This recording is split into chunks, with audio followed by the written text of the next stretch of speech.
കാരണം നമുക്കറിയാം, ഇപ്പോൾ നിർമ്മലഗിരി കോളേജിൽ പോലും ഏറ്റവും അവസാനമാണ് അവർക്ക് ആൾക്കാരെ കിട്ടുകയും പിന്നെ അവര് നല്ലൊരു സ്ഥാപനമായിട്ടു കൂടി നമ്മുടെ കോളേജിനേക്കാൾ ഒക്കെ വളരെ നല്ല കുട്ടികളെ ലഭിക്കുന്ന കോളേജായിരുന്നു നിർമ്മലഗിരി കോളേജ്. അവിടെ പോലും ഏറ്റവും അവസാനമാണ് ഫിസിക്സിന് വിദ്യാർത്ഥികളെ കിട്ടിയതെന്ന് ഇന്നലെ ദീപുവുമായിട്ടുള്ള സംസാരത്തിൽ നിന്നും എനിക്ക് മനസ്സിലാക്കാൻ സാധിച്ചു.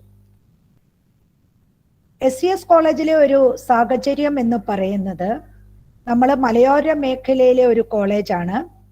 എല്ലാവരും ടൗണിലുള്ള കോളേജുകളെ സെലക്ട് ചെയ്യുമ്പോൾ നമുക്ക് ഏറ്റവും അവസാനം ഉള്ള വിദ്യാർത്ഥിനികളെയാണ് ലഭിക്കുന്നത്. ഇവിടെ ഇരിക്കുന്ന ഓരോ വിദ്യാർത്ഥികൾക്കും അറിയാം അവര് അഡ്മിഷൻ ഏത് മെത്തേഡിൽ കൂടിയാണ് വന്നതെന്ന് നല്ല ബോധ്യം അവർക്കൊക്കെ ഉണ്ട്.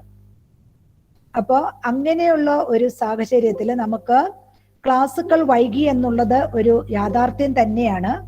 അതിൽ ആദ്യം ചേർന്ന 2 പേരുണ്ട്, അവര് പരിഭവം വിചാരിച്ചിട്ടൊന്നും യാതൊരു കാര്യവുമില്ല.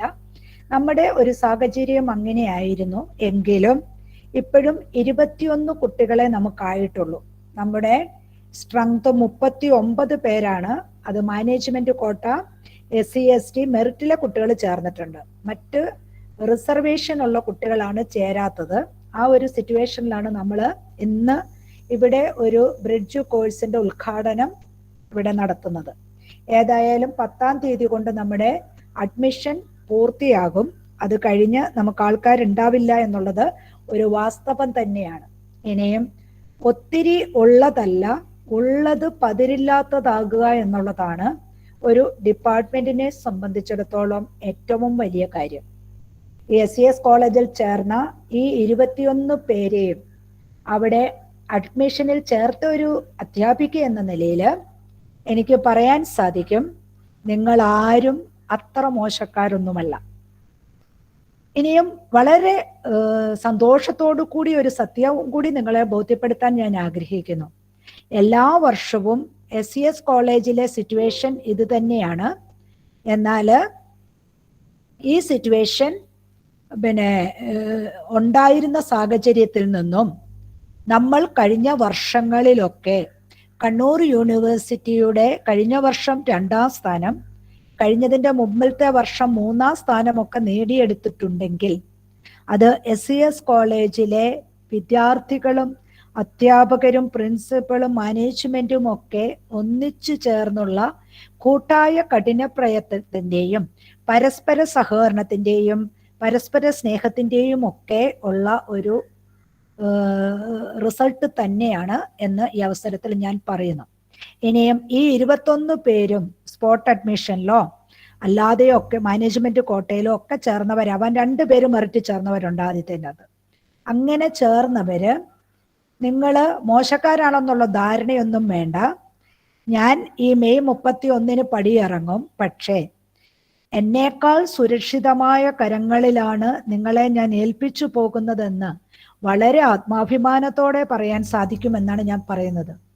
നിങ്ങളുടെ അടുത്ത ഹെഡ് ആവാൻ പോകുന്ന ധന്യ ടീച്ചർ, അതോടൊപ്പം തന്നെ രജിത് സാറ്, ഇനിയും ഭാവിയിൽ നിങ്ങൾക്ക് വരുമെന്ന് ഞാൻ പ്രതീക്ഷിക്കുന്ന പുതിയ അധ്യാപകനും അധ്യാപികയും വരുമെന്ന് ഞാൻ പ്രതീക്ഷിക്കുന്നതാണ്. അവർക്ക് കിട്ടുമെന്ന് ഞാൻ പ്രതീക്ഷിക്കുന്നു. അങ്ങനെ ഫുൾ എല്ലാവർക്കും ഡോക്ടറേറ്റ് ഉള്ള ഒരു ഡിപ്പാർട്ട്മെന്റ് ആയിട്ട് അത് മാറിക്കൊണ്ട് നിങ്ങളെ നല്ല രീതിയിൽ നയിക്കാൻ ഇവർക്ക് സാധിക്കുമെന്നുള്ളത് എനിക്ക് നല്ല ഉറപ്പുണ്ട്. കാരണം ധന്യ ഞാൻ കണ്ടിടത്തോളം 2016 മുതൽ ധന്യനെ എനിക്കറിയാം. ധന്യ ടീച്ചർ വളരെ കൃത്യമായിട്ട് ഞങ്ങളൊക്കെ ചെയ്യുന്നത് പോലെ മുഖം നോക്കാതെ തൻ്റെ മക്കളെ ശിക്ഷിക്കുന്നത് പോലെ, അല്ലെങ്കിൽ തൻ്റെ മക്കളെ എങ്ങനെ വഴക്കു പറയുന്നു അതുപോലെ, ഞാനൊക്കെ അങ്ങനെ തന്നെയാണ്. എൻ്റെ മുമ്പിലിരിക്കുന്ന ഓരോ കുട്ടിയും എൻ്റെ സ്വന്തം കുട്ടിയാണെന്ന് കരുതിയാണ് ഞാൻ അവരെ വഴക്കു പറയുന്നതും അവരെ സ്നേഹിക്കുന്നതും അവരെ തിരുത്തുന്നതുമൊക്കെ. അത് കണ്ട് വളർന്നവരാണ് ഇവരൊക്കെ. ധന്യ ടീച്ചറും അതുപോലെ തന്നെയുള്ളൊരു ടീച്ചറാണ്. അതുകൊണ്ട് അക്കാര്യത്തില് യാതൊരുവിധ വിട്ടുവീഴ്ചകളും ഉണ്ടാവില്ല എന്നും നിങ്ങളെ കൃത്യമായ നിലയിലേക്ക് നയിക്കുമെന്നും എനിക്ക് നല്ല ബോധ്യമുണ്ട്. പിന്നെ രജിത്തിനെ 3 വർഷക്കാലം ഡിഗ്രിക്ക് ഞാൻ പഠിപ്പിച്ച കുട്ടിയാണ്. അതുകൊണ്ട് രജിത്ത് ആരാണ് എന്നും കുട്ടികളോടുള്ള മനോഭാവം എന്താണ് എന്നും എനിക്ക് നല്ല ബോധ്യമുണ്ട്. അതുകൊണ്ട് ആ കാര്യത്തിലും ഒരു തീർച്ചയായി എന്നുള്ളത് നല്ല ഉറപ്പുണ്ട്. അതുകൊണ്ട് SES കോളേജിലെ ഫിസിക്സ് ഡിപ്പാർട്ട്മെന്റ് ഞാൻ HOD ആയിരുന്നപ്പോൾ എങ്ങനെയായിരുന്നോ അതിനേക്കാൾ ഉന്നത നിലയിലേക്ക് കൊണ്ടുപോകാൻ കരുത്തും ശക്തിയും ദിശാബോധവും ആത്മബലവും ഒക്കെ ഉള്ളവരാണ് നമ്മുടെ പുതിയ അധ്യാപകര്. പക്ഷേ അധ്യാപകർ മാത്രം വിചാരിച്ചാൽ സാധിക്കില്ല. അവർക്ക് വേണ്ട എല്ലാ പിന്തുണയും സഹകരണവും സ്വന്തം മക്കളുടെ സ്ഥാനത്ത് നിന്ന് നിങ്ങൾ മാതാപിതാക്കന്മാരോട് ചെയ്യുന്നത് പോലെ അവരോടൊപ്പം ചേർന്ന് നിന്നുകൊണ്ട് അധ്യാപകരെന്നതിനപ്പുറം നിങ്ങളുടെ മൂത്ത ചേട്ടനോ ചേച്ചിയോ ആയി കരുതിക്കൊണ്ട് നിങ്ങളുടെ വിഷയങ്ങൾ അവരോട് തുറന്നു പറഞ്ഞുകൊണ്ട് പരസ്പര സ്നേഹത്തിന്റെയും പരസ്പര സഹകരണത്തിന്റെയും സഹവർത്തിത്വത്തിൻ്റെതുമായ ഒരു നിലയിൽ മുന്നോട്ട് പോയാൽ 2023 കണ്ണൂർ യൂണിവേഴ്സിറ്റിയിലെ 1ാം നമ്പർ കോളേജായി അല്ലെങ്കിൽ ഏറ്റവും നല്ല റിസൾട്ടുള്ള കോളേജായി ഏറ്റവും അവസാനം ജോയിൻ ചെയ്ത നിങ്ങൾക്ക് സാധിക്കുമെന്ന് എനിക്ക് 100% ഉറപ്പുണ്ട്. അങ്ങനെ സാധിക്കാൻ നിങ്ങൾക്കൊക്കെ കഴിയട്ടെ എന്ന് ഈ ആദ്യത്തെ അഭിസംബോധന ചെയ്യുന്ന ദിനത്തില് ഞാൻ നിങ്ങൾക്ക് എല്ലാവിധ ആശംസകളും ഭാവുകങ്ങളും നേരുകയാണ്.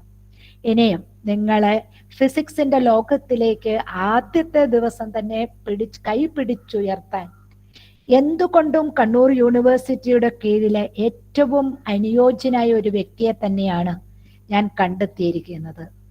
ദീപു എന്ന് പറഞ്ഞാല് ഫിസിക്സിലെ എങ്ങനെ എത്രയും സിമ്പിളായിട്ട് ഫിസിക്സ് കുട്ടികളെ പറഞ്ഞു കൊടുത്തുകൊണ്ട് അവരെ ഫിസിക്സിനോട് സ്നേഹമുള്ളവരാക്കി മാറ്റാൻ സാധിക്കുമെന്ന് തൻ്റെ അധ്യാപന ജീവിതത്തിലൂടെ തൻ്റെ വിദ്യാർത്ഥി ജീവിതത്തിലൂടെ തെളിയിച്ച ഒരു വ്യക്തിയാണ് ദീപു.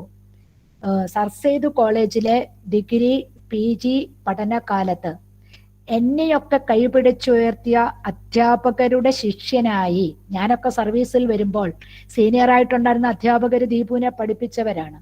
അവരുടെയൊക്കെ മനസ്സുകളിലാണ് ദീപുവിന്റെ സ്ഥാനം എന്ന് എനിക്കറിയാം. അവിടെ നിന്ന് ദീപു ഒരു ഫിസിക്സ് വിദ്യാർത്ഥിയായി അതിനുശേഷം മേരിഗിരി ഇംഗ്ലീഷ് മീഡിയം സ്കൂളിലെ +2 കുട്ടികളുടെയൊക്കെ ഏറ്റവും ഇഷ്ടപ്പെട്ട അധ്യാപകനായിക്കൊണ്ട് ഇന്ന് നിർമ്മലഗിരി കോളേജിലെ ഫിസിക്സ് ഡിപ്പാർട്ട്മെന്റില് ഏറ്റവും നല്ലൊരു അധ്യാപകനായിട്ട് നിലകൊള്ളുമ്പോൾ യാതൊരു പരിഭവവും പരാതികളും ഇല്ലാതെ ഏത് ഒരു കോളേജിലെ നമ്മുടെ കണ്ണൂർ യൂണിവേഴ്സിറ്റിയിലെ ബോർഡ് ഓഫ് സ്റ്റഡീസിന്റെ ചെയർമാൻ എന്ന നിലയിലും ബോർഡ് ഓഫ് എക്സാമിനേഷന്റെ ചെയർമാൻ എന്ന നിലയിലും ഞാൻ പ്രവർത്തിക്കുമ്പോൾ ഒരു ചെയർമാന് ഏറ്റവും കരുത്തായിക്കൊണ്ട് ഏതു വിഷയം പറഞ്ഞാലും ദീപു ഇന്നുവരെ നോ എന്ന് പറഞ്ഞിട്ടില്ല.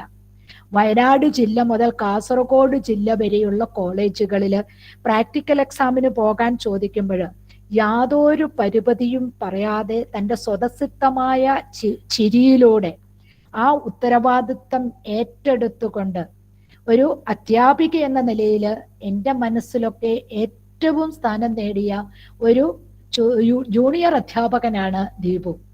ദീപുവിനെ SES കോളേജിലെ എൻ്റെ വിദ്യാർത്ഥികൾക്ക് ആദ്യത്തെ ഫിസിക്സ് ക്ലാസ് എടുക്കാൻ ലഭിച്ചതിൽ നമുക്കുള്ള സന്തോഷം ഞാൻ ഈ അവസരത്തിൽ രേഖപ്പെടുത്തുകയാണ്. ദീപുവിനെ SES കോളേജിന്റെ ഫിസിക്സ് ഡിപ്പാർട്ട്മെന്റിലേക്ക് 2020-23 വിദ്യാർത്ഥികളുടെ ബ്രിഡ്ജ് കോഴ്സിന്റെ ഉദ്ഘാടനത്തിലേക്ക് സഹർഷം സ്വാഗതം ചെയ്യുന്നു. അതോടൊപ്പം തന്നെ നമ്മുടെ ഡിപ്പാർട്ട്മെന്റിന്റെ ബലം എന്ന് പറയുന്ന നമ്മുടെ അധ്യാപകരാണ്. എൻ്റെ സഹപ്രവർത്തകരായ അധ്യാപകര് ധന്യയും രജിത്തും ഇവിടെ സജീവമായിട്ടുണ്ട്. അവരെ ഞാൻ നമ്മുടെ ഈ വേദിയിലേക്ക് സഹർഷം സ്വാഗതം ചെയ്യുന്നു. അതോടൊപ്പം തന്നെ SESലെ എൻ്റെ അവസാന ബാച്ചിലെ ഫസ്റ്റ് ഇയർ സ്റ്റുഡൻസ് ആണ് നിങ്ങൾ. 1998 മുതലാണ് നമ്മുടെ കോളേജിൽ ഫിസിക്സ് ആരംഭിച്ചത്. അന്നു മുതൽ 98 ചേർന്ന് ഇപ്പോൾ നിങ്ങൾ പടിയിറങ്ങുമ്പോൾ 2020 ബാച്ചാണ് നിങ്ങൾ. 98 മുതൽ 2020 വരെയുള്ള വിദ്യാർത്ഥികളെ പഠിപ്പിക്കാനുള്ള വലിയ സൗഭാഗ്യം ലഭിച്ച ഒരു അധ്യാപികയാണ് ഞാൻ. 88 മുതൽ ഞാൻ പ്രീ ഡിഗ്രി വിദ്യാർത്ഥികളെയും 95 മുതൽ സബ്സിഡറി വിദ്യാർത്ഥികളെയും 98 മുതൽ ഡിഗ്രി വിദ്യാർത്ഥികളെയും പഠിപ്പിച്ചു. അപ്പോൾ ഇത്രയും ബാച്ചുകൾക്ക് താങ്ങായി തണലായി നിൽക്കാൻ എനിക്ക് അവസരം ലഭിച്ചിട്ടുണ്ട്. ഈ അവസരത്തില് SES കോളേജിന്റെ ഞാൻ പടിയിറങ്ങുന്ന വർഷത്തെ ഫസ്റ്റ് ഇയർ വിദ്യാർത്ഥികൾ എന്ന നിലയിൽ നിങ്ങൾ കോളേജിന്റെ അഭിമാനമായി തീരണം എന്നാണ് ഞാൻ ആഗ്രഹിക്കുന്നത്.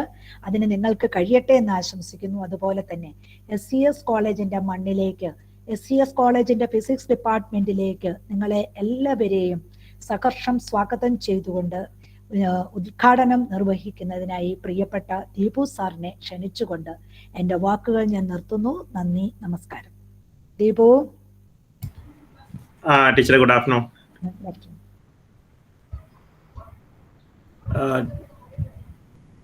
ടീച്ചർ, ഒരു കാര്യം ചോദിച്ചോട്ടെ, ഇത് നമ്മൾ കണ്ടിന്യൂ ചെയ്യുവാണോ അത് എന്റെ ഇടയ്ക്ക് മറ്റു പ്രോഗ്രാംസ് എന്തെങ്കിലും ഉണ്ടോ? ഇല്ല, ഇത് മാത്രമേ ഉള്ളൂ. ഇനി ഒരു നന്ദി മാത്രമേ ഉള്ളൂ. Okay okay okay okay. So ബഹുമാനപ്പെട്ട SES കോളേജിന്റെ ഫിസിക്സ് വിഭാഗം അധ്യക്ഷ ഷീല ടീച്ചർ, പ്രിയപ്പെട്ട അധ്യാപക സുഹൃത്തുക്കള് ധന്യ ടീച്ചർ, രജത് സാറ്, അതുപോലെ ജോസഫ് സാറ്, മറ്റ് അധ്യാപകര്, SES കോളേജിൽ ഈ വർഷം BSc ഫിസിക്സിന് ജോയിൻ ചെയ്തിരിക്കുന്ന പ്രിയപ്പെട്ട വിദ്യാർത്ഥികളെ, തുടർന്ന് തന്നെ ടീച്ചർ ഇൻട്രൊഡക്ഷനിൽ വളരെയധികം ഉദാരമനസ്കയായി വലിയ വിശേഷണങ്ങളൊക്കെ കൽപ്പിച്ചു നൽകിയിട്ടുണ്ട്. നല്ല വാക്കുകൾക്ക് നന്ദി. തീർച്ചയായിട്ടും എനിക്ക് തോന്നുന്നു ഈ വർഷം ഫസ്റ്റ് ഇയർ ഡിഗ്രി വിദ്യാർത്ഥികളുടെ അഡ്മിഷൻ കഴിഞ്ഞപ്പോൾ ചില കോളേജുകൾ, എൻ്റെ അറിവിൽ ചില കോളേജുകളിലാണ് ഇങ്ങനെ ഒരു ഇൻഡക്ഷൻ പ്രോഗ്രാം എന്നുള്ള രീതിയിലുള്ളതൊക്കെ നടക്കുന്നതായിട്ട് അറിഞ്ഞത്. അതിൽ എനിക്ക് തീർത്തും വ്യത്യസ്തമായിട്ട് തോന്നി ടീച്ചർ വിളിച്ചപ്പോൾ ഇങ്ങനെ ഒരു ബ്രിഡ്ജ് പ്രോഗ്രാം നടത്തുന്നുള്ളവര്. തീർച്ചയായിട്ടും ഞാനും കോളേജിൽ ഫസ്റ്റ് ഇയറിൽ പഠിപ്പിക്കുന്ന ഒരു അധ്യാപകനാണ്. പക്ഷേ ഇത്തരം ഒരു ബ്രിഡ്ജ് പ്രോഗ്രാമിനെ പറ്റിയിട്ടുള്ള ചിന്ത പോലും എൻ്റെ മനസ്സിൽ വന്നില്ല എന്നുള്ള വളരെ ഖേദത്തോടെ ഞാൻ അറിയിക്കട്ടെ. പക്ഷെ ഞാനിങ്ങനെ മനസ്സിലാക്കി, ഞാൻ അതിനെപ്പറ്റി ചിന്തിക്കായിരുന്നു. ഞാൻ ടീച്ചറോട് ചോദിച്ചു എന്താണ് നമ്മൾ ഇന്ന് പറയുക എന്ന് ചോദിച്ചപ്പോൾ ടീച്ചർ എനിക്ക് വളരെ ഡീറ്റെയിൽഡ് ആയിട്ടുള്ള ബ്രിഡ്ജ് പ്രോഗ്രാമിന്റെ ഒരു സിലബസ് ഒക്കെ എനിക്ക് അയച്ചു തന്നു. ഞാൻ ആ സിലബസ് ഒക്കെ കണ്ടപ്പോൾ തീർച്ചയായിട്ടും വളരെയധികം ആശ്ചര്യം ഉണ്ടായി. കാരണം ഞാൻ മനസ്സിലാക്കിയ ഒരു കാര്യം ഇതാണ്, കഴിഞ്ഞ കുറെ വർഷങ്ങളായിട്ട് SES കോളേജിലെ വിദ്യാർത്ഥികളുടെ പെർഫോമൻസ്, ഡിഗ്രി എക്സാമിലെ പെർഫോമൻസ് എല്ലാവരും ശ്രദ്ധിക്കുന്നതാണ്. വളരെ എൻട്രി അല്ല പ്രശ്നം, എൻട്രി അല്ല പ്രധാനം, എക്സിറ്റ് ആണ് പ്രധാനം എന്ന് പലപ്പോഴും നമ്മളെ ഓർമ്മിപ്പിക്കുന്ന തരത്തിലുള്ള വളരെ ആശാവഹമായ റിസൾട്ടുകൾ, വളരെ നല്ല ഉയർന്ന പെർസെൻറ്റേജോടെ കുട്ടികളൊക്കെ പുറത്തു പോകുമ്പോൾ എനിക്ക് തോന്നുന്നു യൂണിവേഴ്സിറ്റിയിലെ എണ്ണപ്പെട്ട ഫിസിക്സ് ഡിപ്പാർട്ട്മെന്റുകളിൽ ഒന്നായിട്ട് കഴിഞ്ഞ ഏതാനും വർഷങ്ങളിൽ SES കോളേജിലെ ഫിസിക്സ് ഡിപ്പാർട്ട്മെന്റ് ഉയർന്നു വരുന്നത് നമ്മൾ കാണുന്നുണ്ട്. അതിന്റെയൊക്കെ കാരണം ഇത്തരത്തിലുള്ള വളരെ സിസ്റ്റമാറ്റിക് ആയിട്ടുള്ള ഒരു അപ്രോച്ച് ആണ് എന്ന് മനസ്സിലാക്കാനും കൂടി എനിക്ക് ഈ ഒരു അവസരം കിട്ടിയിരിക്കുന്നു. തീർച്ചയായിട്ടും SES കോളേജിലെ ഫിസിക്സ് വിഭാഗം എൻ്റെ പ്രിയപ്പെട്ട അധ്യാപക സുഹൃത്തുക്കളെ, അതുപോലെ പ്രത്യേകിച്ച് ഇതിന് നേതൃത്വം വഹിക്കുന്ന ഷീല മിസ്സിനെയൊക്കെ എനിക്ക് വളരെയധികം സന്തോഷം തോന്നുന്നു.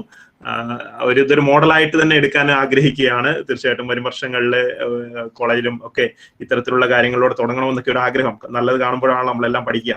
അപ്പോൾ അത് തോന്നുന്നു പറഞ്ഞുകൊണ്ട് ചില കാര്യങ്ങൾ ഒന്ന് നിങ്ങളോട് വളരെ സ്കാറ്റേർഡ് ആയിട്ടുള്ള റാൻഡം ആയിട്ടുള്ള കുറച്ച് തോട്ട്സ് ഇന്ന് കുട്ടികളോട് പങ്കുവയ്ക്കാനാണ് ഞാൻ ആഗ്രഹിക്കുന്നത്. എനിക്ക് തോന്നുന്നു വളരെ ഡീറ്റെയിൽഡ് ആയിട്ടുള്ള ഒരു സിലബസ് ഇതിനു വേണ്ടിയിട്ട് പ്രിപ്പയർ ചെയ്തിട്ടുണ്ട്. ഞാൻ കണ്ടു 18 മണിക്കൂറോളം നീണ്ടു നിൽക്കുന്ന, നിങ്ങൾക്ക് ഫിസിക്സിലെ അടിസ്ഥാന തത്വങ്ങളൊക്കെ ഒന്നും കൂടെ റിവൈസ് ചെയ്യാനും കൂടുതൽ അടുത്തറിയാനും സഹായിക്കുന്ന രീതിയിലുള്ള ഒരു കോംപ്രഹെൻസീവ് ആയിട്ടുള്ള ഒരു സിലബസ് തന്നെയാണ് ബ്രിഡ്ജ് കോഴ്സിന്റെ ഭാഗമായിട്ട് ഇവരെ ഒരുക്കിയിരിക്കുന്നത്. വരും ദിവസങ്ങളിൽ അതിനുള്ള അവസരം നിങ്ങൾക്ക് ലഭിക്കുമെന്ന് കരുതുന്നു. ഞാൻ മനസ്സിലാക്കിയിരിക്കുന്നത് അങ്ങനെയാണ്. ഒരു ഫിസിക്സ് വിദ്യാർത്ഥി എന്നുള്ള രീതിയിലും അതിനുശേഷം കുറച്ചു കാലമായിട്ട് ഫിസിക്സ് പഠിപ്പിക്കുന്ന ഒരാൾ എന്ന രീതിയിലും ഞാൻ മനസ്സിലാക്കിയ ചില കാര്യങ്ങൾ നിങ്ങളുമായിട്ട് പങ്കുവയ്ക്കാനും കുട്ടികളിൽ നിന്ന് കഴിഞ്ഞ കുറെ കാലങ്ങളായിട്ട് കിട്ടുന്ന ഫീഡ്ബാക്കിൽ നിന്നും ഞാൻ മനസ്സിലാക്കിയ ചില കാര്യങ്ങൾ ഒന്ന് പങ്കുവയ്ക്കുവാനുമാണ് ഞാൻ ഈ വരുന്ന ഒരു മണിക്കൂറോളം. നിങ്ങൾ എനിക്കറിയാം ഉച്ചകഴിഞ്ഞ സമയമാണ്, ഭക്ഷണം കഴിച്ച് നിങ്ങൾ വളരെ ക്ഷീണിതരായിരിക്കും, എങ്കിലും ഉറങ്ങിപ്പോവാതെ നോക്കുക. എവിടെയെങ്കിലും ഒന്ന് സ്ട്രെയിറ്റ് ആയിട്ട് ഇരുന്നുകൊണ്ട് കിടന്നുകൊണ്ട് കേൾക്കുന്നവരുണ്ടെങ്കിൽ ഓക്കെ, ദയവായിട്ട് നിങ്ങളൊന്ന് അപ്രൈറ്റ് ആയിട്ടിരുന്ന് നോക്കുക. അവർക്ക് വരുന്നുണ്ടെങ്കിലും ഒന്ന് കേൾക്കുകയാണെങ്കിൽ എനിക്ക് തോന്നുന്നു നമുക്കൊരു തുടക്കം എന്നുള്ള രീതിയിൽ ഈ പ്രോഗ്രാമിൽ ഒരുപക്ഷെ നിങ്ങൾക്ക് കുറച്ച് ബെനിഫിറ്റുകളൊക്കെ കിട്ടിയേക്കാമെന്ന് ഞാൻ പ്രതീക്ഷിക്കുന്നു. സാധാരണ നമ്മൾ പറയാറുണ്ട്, പൊതുവെ പറയാറുണ്ട്, strike the iron when it is hot, അല്ലെ? നന്നായി ചൂട് പിടിപ്പിച്ചതിന് ശേഷം, വേണ്ടത്ര ടെമ്പറേച്ചർ എത്തിയതിനു ശേഷം മാത്രമേ ഒരു എക്സ്പീരിയൻസ്ഡ് ആയിട്ടുള്ള ഒരു വർക്കർ സാധാരണ ഒരു ആയുധം, അല്ലെ, മൂർച്ച കൂട്ടാൻ തുടങ്ങാറുള്ളൂ. ഒലയിൽ വെച്ച് ചൂടാക്കി വേണ്ടത്ര ടെമ്പറേച്ചർ എത്തിയതിനു ശേഷം മാത്രം അടിച്ചാൽ അതിനെ പരുവപ്പെടുത്താൻ പറ്റുള്ളൂ. അതുപോലെ തന്നെ നമ്മൾ പറയുന്നുണ്ട്, ഫിസിക്സിലൊക്കെ പഠിക്കുവാണെങ്കിൽ നിങ്ങൾ ഫോട്ടോ ഇലക്ട്രിക് എഫക്റ്റ് പഠിച്ചിട്ടുണ്ട്. നമുക്കറിയാം, നിങ്ങൾ എത്രത്തോളം പവറിൽ റേഡിയേഷൻ കൊടുത്താലും, ഒരു മെറ്റലിലേക്ക് നിങ്ങൾ എത്ര പവറിൽ റേഡിയേഷൻ കൊടുത്താലും, എത്ര എണ്ണം കൊടുത്ത്, എത്ര ഫോട്ടോൺസ് കൊടുത്താലും, ആ ഫോട്ടോണുകൾക്ക് ഈ മെറ്റലിന്റെ വർക്ക് ഫംഗ്ഷനെ, അല്ലെ, വർക്ക് ഫംഗ്ഷൻ എന്ന് പറയുന്ന പ്രോപ്പർട്ടി ഒക്കെ നിങ്ങൾ പഠിച്ചിട്ടുണ്ട്. വർക്ക് ഫംഗ്ഷനെ ഓവർകം ചെയ്യാൻ പറ്റുന്നില്ല എങ്കിൽ നമ്മൾ കൊടുക്കുന്ന ആ എനർജിയും ഫോട്ടോണും ഒക്കെ ശരിക്കും പറഞ്ഞാൽ വൃഥാവിലാവുകയാണ് ചെയ്യുന്നത്. എനിക്ക് തോന്നുന്നു ഈ ഒരു ബേസിലൊക്കെ, ഈ ഒരു അപ്രോച്ച് ഒക്കെയാണ് ഒരു പക്ഷെ ഇങ്ങനെ ഒരു ബ്രിഡ്ജ് പ്രോഗ്രാമിന്റെ ആവശ്യകതയെ പറ്റിയിട്ടൊക്കെ വിരൽ ചൂണ്ടുന്നതെന്ന് കരുതുന്നു. നമ്മൾ എന്തൊക്കെ വലിയ വലിയ തത്വങ്ങളും പ്രിൻസിപ്പിൾസും കാര്യങ്ങളും ഒക്കെ കുട്ടികളോട് പറഞ്ഞാലും ആ കുട്ടികളൊക്കെ, അല്ലെ, നമ്മൾ കേൾക്കുന്നവരെല്ലാം തന്നെ ഒരു നിശ്ചിത ലെവലിലേക്ക് അവര് മോട്ടിവേറ്റഡ് ആയിട്ട് എത്തിയാൽ മാത്രമേ, അല്ലെങ്കിൽ അവരുടെ അറിവിന്റെ ഒരു വിശാലതയൊക്കെ ആ ഒരു തലത്തിലേക്ക് എത്തിയാൽ മാത്രമേ നമ്മൾ പറയുന്ന പല കാര്യങ്ങളും സ്വീകരിക്കാൻ ഉള്ള ഒരു തലത്തിലേക്ക് കുട്ടികളിലേക്ക് എത്താൻ പറ്റുള്ളൂ. അപ്പൊ അത് മനസ്സിലാക്കുന്നു, ബ്രിഡ്ജ് കോഴ്സിന്റെ ഒരു ഇമ്പോർട്ടൻസ് ഒക്കെ മനസ്സിലാക്കുന്നുണ്ട്. ഞാനും ഇതേ ഒരു ആശയം ഞാൻ ഇതിനോട് വളരെയധികം ഒത്തുപോകാൻ ആഗ്രഹിക്കുന്ന ഒരാളാണ്. തീർച്ചയായിട്ടും മറ്റൊരു രീതിയിൽ പറഞ്ഞാൽ, നമ്മൾ എപ്പോഴാണോ മോട്ടിവേറ്റഡ് ആയിട്ട് നിൽക്കുക, ആ മോട്ടിവേറ്റഡ് ആയിട്ട് നിൽക്കുകയാണെങ്കിൽ നമുക്ക് ആ മോട്ടിവേഷൻ ഒരു 2, 3 അല്ലെങ്കിൽ 4, 5 വർഷം കണ്ടിന്യൂ ചെയ്യാൻ പറ്റുകയാണെങ്കിൽ എനിക്ക് തോന്നുന്നു ഇന്നത്തെ കുട്ടികൾക്ക് അവരെവിടെ പഠിച്ചാലും, അത് SCS കോളേജിലാണ് പഠിക്കുന്നതെങ്കിലും, ആലക്കോട് മേരിമാത കോളേജിൽ പഠിച്ചാലും, നിർമ്മലഗിരി കോളേജിൽ പഠിച്ചാലും, ബ്രണ്ണൻ കോളേജിൽ പഠിച്ചാലും, എവിടെ പഠിച്ചാലും എനിക്ക് തോന്നുന്നു ഇന്നത്തെ കുട്ടികൾക്ക് ഈ പുതിയ ഓൺലൈൻ എഡ്യൂക്കേഷന്റെ കാലത്തെ കുട്ടികൾക്ക് അവസരങ്ങളൊക്കെ തുല്യമാണ് എന്നുള്ള ഒരു കാഴ്ചപ്പാടാണ് ഇപ്പോൾ പൊതുവേ ഉള്ളത്.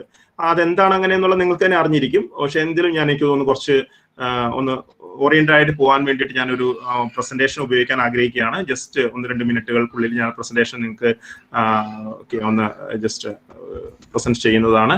Just A minute. അപ്പോൾ ഇങ്ങനെ ഒരു സെഷനിലേക്ക് എന്നെ ക്ഷണിച്ച SCS കോളേജിലെ പ്രിയപ്പെട്ട ഷീല ടീച്ചറിനും അതുപോലെ അധ്യാപക സുഹൃത്തുക്കും പ്രത്യേകം നന്ദി പറയുന്നു.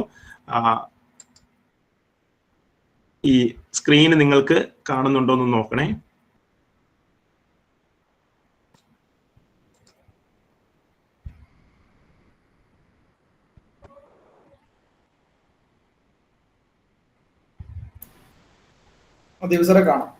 സാറെ കാണാമല്ലോ അല്ലേ? ഓക്കെ, ഞാൻ എന്നാ ഒരു പ്രസന്റേഷനിലേക്ക് പോകാം. അതായിരിക്കും ഒന്ന് ഡയറക്ഷൻ കിട്ടാൻ വേണ്ടി. ഓക്കെ,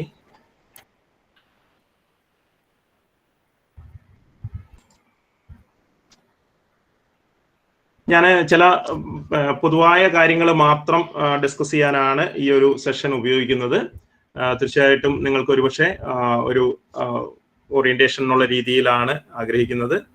അപ്പോൾ എക്സലൻസിലേക്കുള്ള വഴികൾ, ഓക്കെ, പല വഴികളുണ്ട്.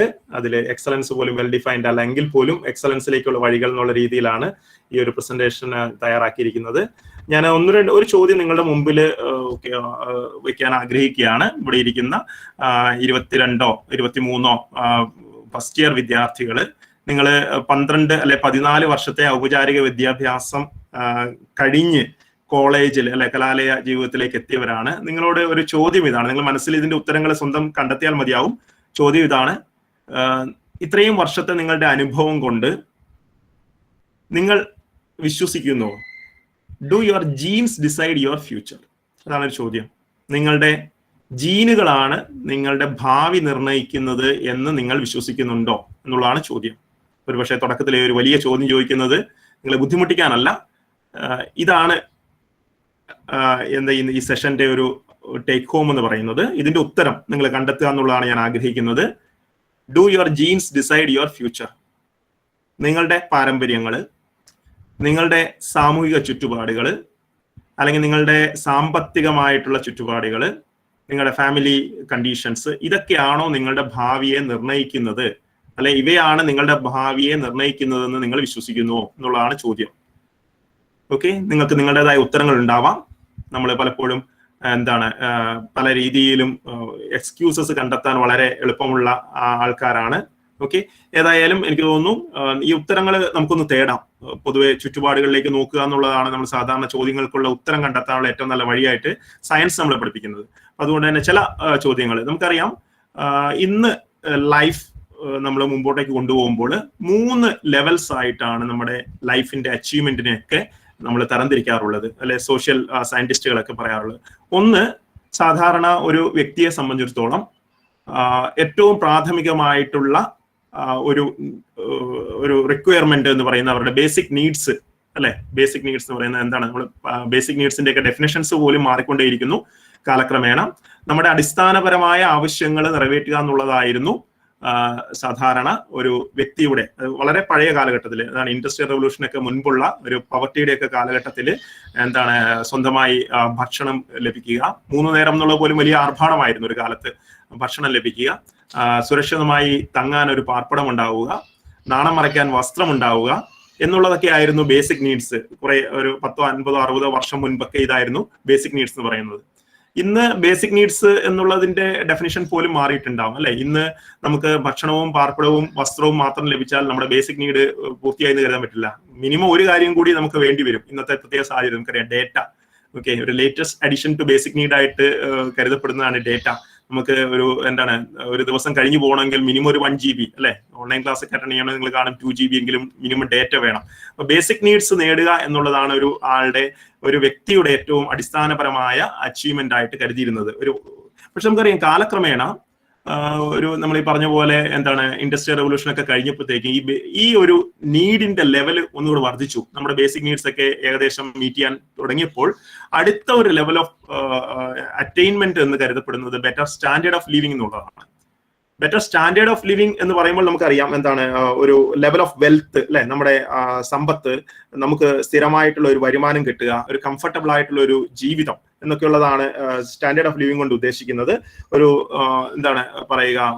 സഞ്ചരിക്കാനുള്ള ഒരു വാഹനം ഉണ്ടാവുക, ഇന്നത്തെ കാര്യത്തിലാണെങ്കിൽ ഒരുമാതിരി ഒരു ലക്ഷറി ഒക്കെ, അല്ലെ? ഒരു സ്റ്റേറ്റ് ഓഫ് കംഫർട്ട്, ഒരു ലേറ്റസ്റ്റ് ഒരു മൊബൈൽ ഉണ്ടാവുക, അത്യാവശ്യം ഒരു ബാങ്ക് ബാലൻസ് ഉണ്ടാവുക, ഇതൊക്കെയാണ് നമ്മൾ സാധാരണ ഒരു ബെറ്റർ സ്റ്റാൻഡേർഡ് ഓഫ് ലിവിംഗ് എന്നുള്ളതുകൊണ്ട് ഉദ്ദേശിക്കുക.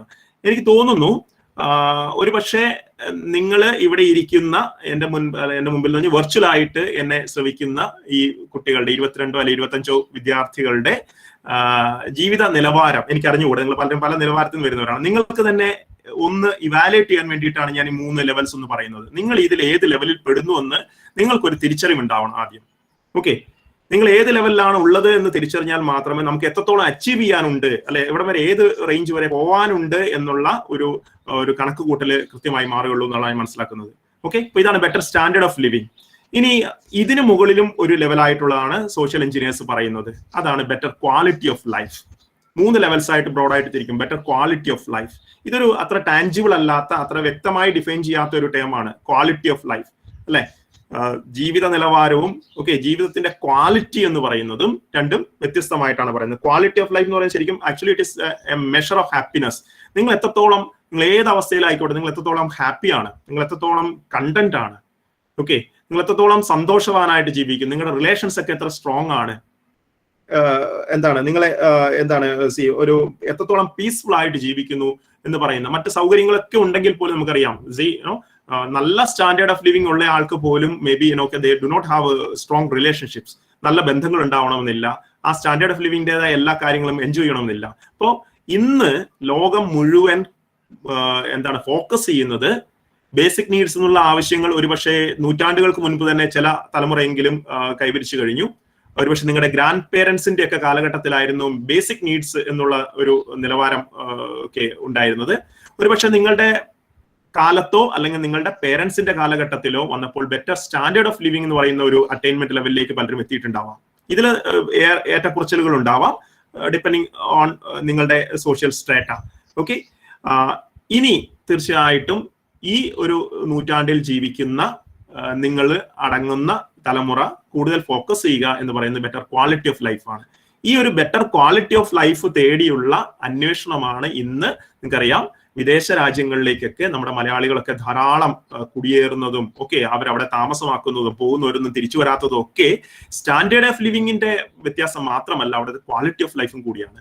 അപ്പോൾ ഇത്തരം ഒരു ക്വാളിറ്റി ഓഫ് ലൈഫ്, ഞാൻ പറയുന്ന ഒരിക്കലും വിദേശത്തേക്ക് പോകുന്നതിനെ പറ്റിയിട്ടല്ല, ഈ ഒരു ക്വാളിറ്റി ഓഫ് ലൈഫ് എങ്ങനെ അച്ചീവ് ചെയ്യും, ഓക്കെ, അവിടേക്ക് ഇതാണ് നമ്മുടെ ഒരു അൾട്ടിമേറ്റ് ആയിട്ട് ഒരു ബെറ്റർ ക്വാളിറ്റി ഓഫ് ലൈഫിലേക്കുള്ള ഏറ്റവും നല്ല ഒരു പടവാണ് ഒരു ഡിഗ്രി കാലഘട്ടം എന്ന് പറയുന്നത്.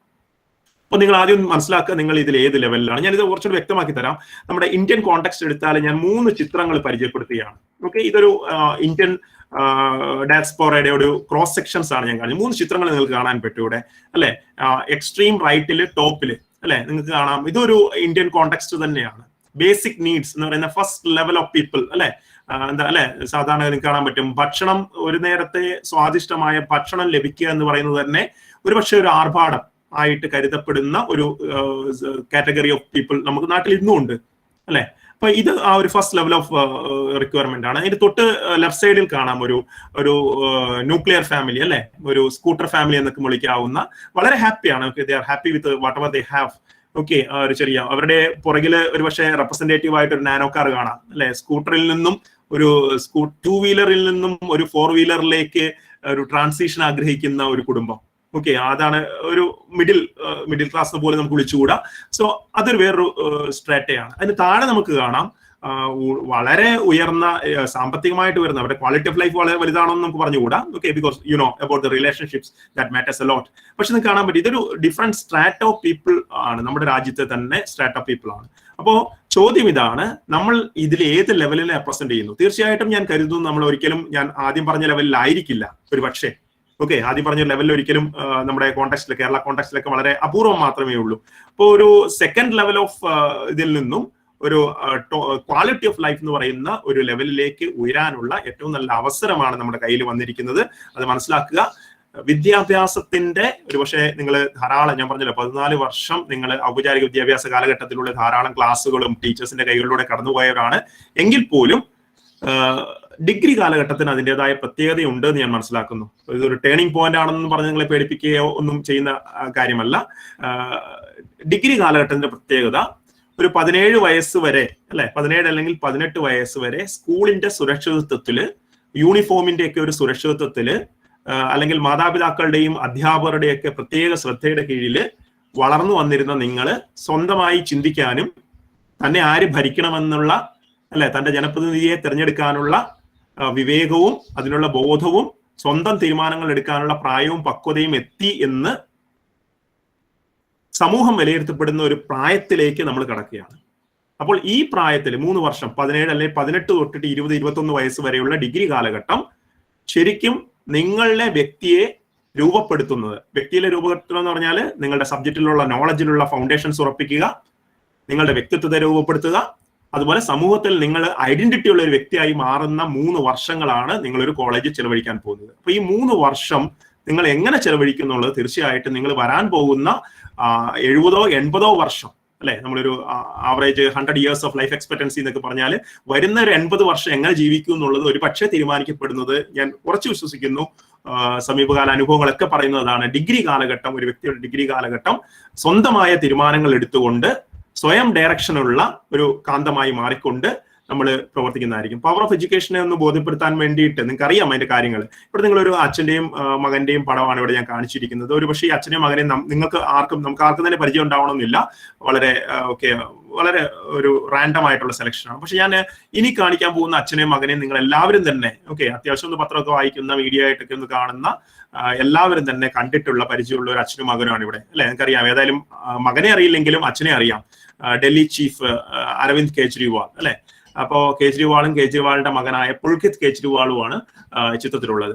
അപ്പോ ഞാൻ പറയാൻ ഉദ്ദേശിക്കുന്നത് ഇന്നത്തെ നിങ്ങളുടെ അവസരങ്ങൾ അല്ലെ, വിദ്യാഭ്യാസം എന്ന് പറയുന്ന ഒരു ഒരു ക്രൈറ്റീരിയ കൊണ്ട് നിങ്ങൾ ഈ അച്ഛൻ മകനെ അല്ലെ അച്ഛനെയും മകനെയും രണ്ടുപേരെയും നിങ്ങളൊന്ന് തുലനം ചെയ്യുകയാണെങ്കിൽ ഇന്നത്തെ നമ്മുടെ സാഹചര്യത്തിൽ എന്തൊക്കെ പോരായ്മകൾ നമ്മുടെ സിസ്റ്റത്തിനുണ്ടെങ്കിൽ പോലും അതിന്റെ പോസിറ്റീവ്സ് നമ്മൾ കാണുക എന്നുള്ളതാണ് ശ്രദ്ധിക്കാനുള്ളത് അല്ലെ. അപ്പൊ ഈ രണ്ടുപേരും എഡ്യൂക്കേഷൻ എന്ന് പറയുന്ന ആ ഒരു അദൃശ്യമായിട്ടുള്ള എന്താണ് ആ പവർ കൊണ്ട് ഈ രണ്ട് മക്കളും ഒരേ ലെവലിലേക്ക് എത്തുന്നു എന്നുള്ള ഒരു സാഹചര്യം നമ്മുടെ രാജ്യത്ത് നിലനിൽക്കുന്ന കാര്യം നിങ്ങൾ മനസ്സിലാക്കണം. ഓക്കെ, എന്തുകൊണ്ടാ പറയുന്നത് നിങ്ങൾക്കറിയാം, ഇവർ രണ്ടുപേരും ഇപ്പോൾ കേജ്രിവാൾ നിങ്ങൾക്കറിയാം, കേജ്രിവാളിന്റെ മകനാണ്. എല്ലാവിധ സൗകര്യങ്ങളോടെ, എല്ലാ ക്വാളിറ്റി ഓഫ് ലൈഫിലൂടെ, എല്ലാ സ്റ്റാൻഡേർഡ് ഓഫ് ലിവിങ്ങും എൻജോയ് ചെയ്തുകൊണ്ട് ഒരു ഡൽഹിയിലെ ഉന്നതമായ ഒരു സ്കൂളിൽ പഠിച്ച് 12ാം ക്ലാസ് പരീക്ഷയിൽ 96% മാർക്ക് വാങ്ങി വിജയിച്ച ഒരു കുട്ടിയാണ്. ആ സമയം അടുത്ത് കാണുന്ന വിജയ് കുമാർ എന്ന് പറയുന്നത് ഡൽഹിയിലെ തന്നെ ഒരു സാധാരണ കുടുംബത്തിലെ ഒരു ടൈലറാണ്. അച്ഛൻ ടൈലറാണ്, അമ്മയൊരു ഹോം മേക്കറാണ്. അത്തരത്തിലുള്ള ഒരു സാധാരണ ഒരു ഒറ്റമുറി വീട്ടിൽ പഠിച്ച് 14 വർഷം അല്ലെ 12 വർഷത്തെ വിദ്യാഭ്യാസ കാലഘട്ടം മുഴുവൻ ഒരു ഒറ്റമുറി വീട്ടിൽ വളരെ പരിമിതമായ സൗകര്യങ്ങളിൽ പഠിച്ച്, എന്നാൽ ഒരേ പരീക്ഷ എഴുതി, 14 വർഷത്തെ പഠനത്തിന്റെ അവസാനം ഒരേ പരീക്ഷ എഴുതി ഡൽഹി IITയിലെ ബാച്ച്മേറ്റുകളായി മാറിത്തീർന്ന ഇവരുടെ കഥ പത്രങ്ങളിലും ഒക്കെ വളരെ വാർത്തയായിരുന്നു. ഇത് ഒറ്റപ്പെട്ട വാർത്തകളല്ല എന്നുള്ളതാണ് ഞാൻ മനസ്സിലാക്കുന്നത്. ഇതുപോലെ ധാരാളം വാർത്തകളുണ്ട്. പലപ്പോഴും വാർത്തയാവാറില്ല എന്നേ ഉള്ളൂ. മറ്റു വാർത്തകളുടെ ഇടയ്ക്ക് ഇതൊക്കെ കാണാതെ പോകുന്നു എന്നുള്ളതാണ്.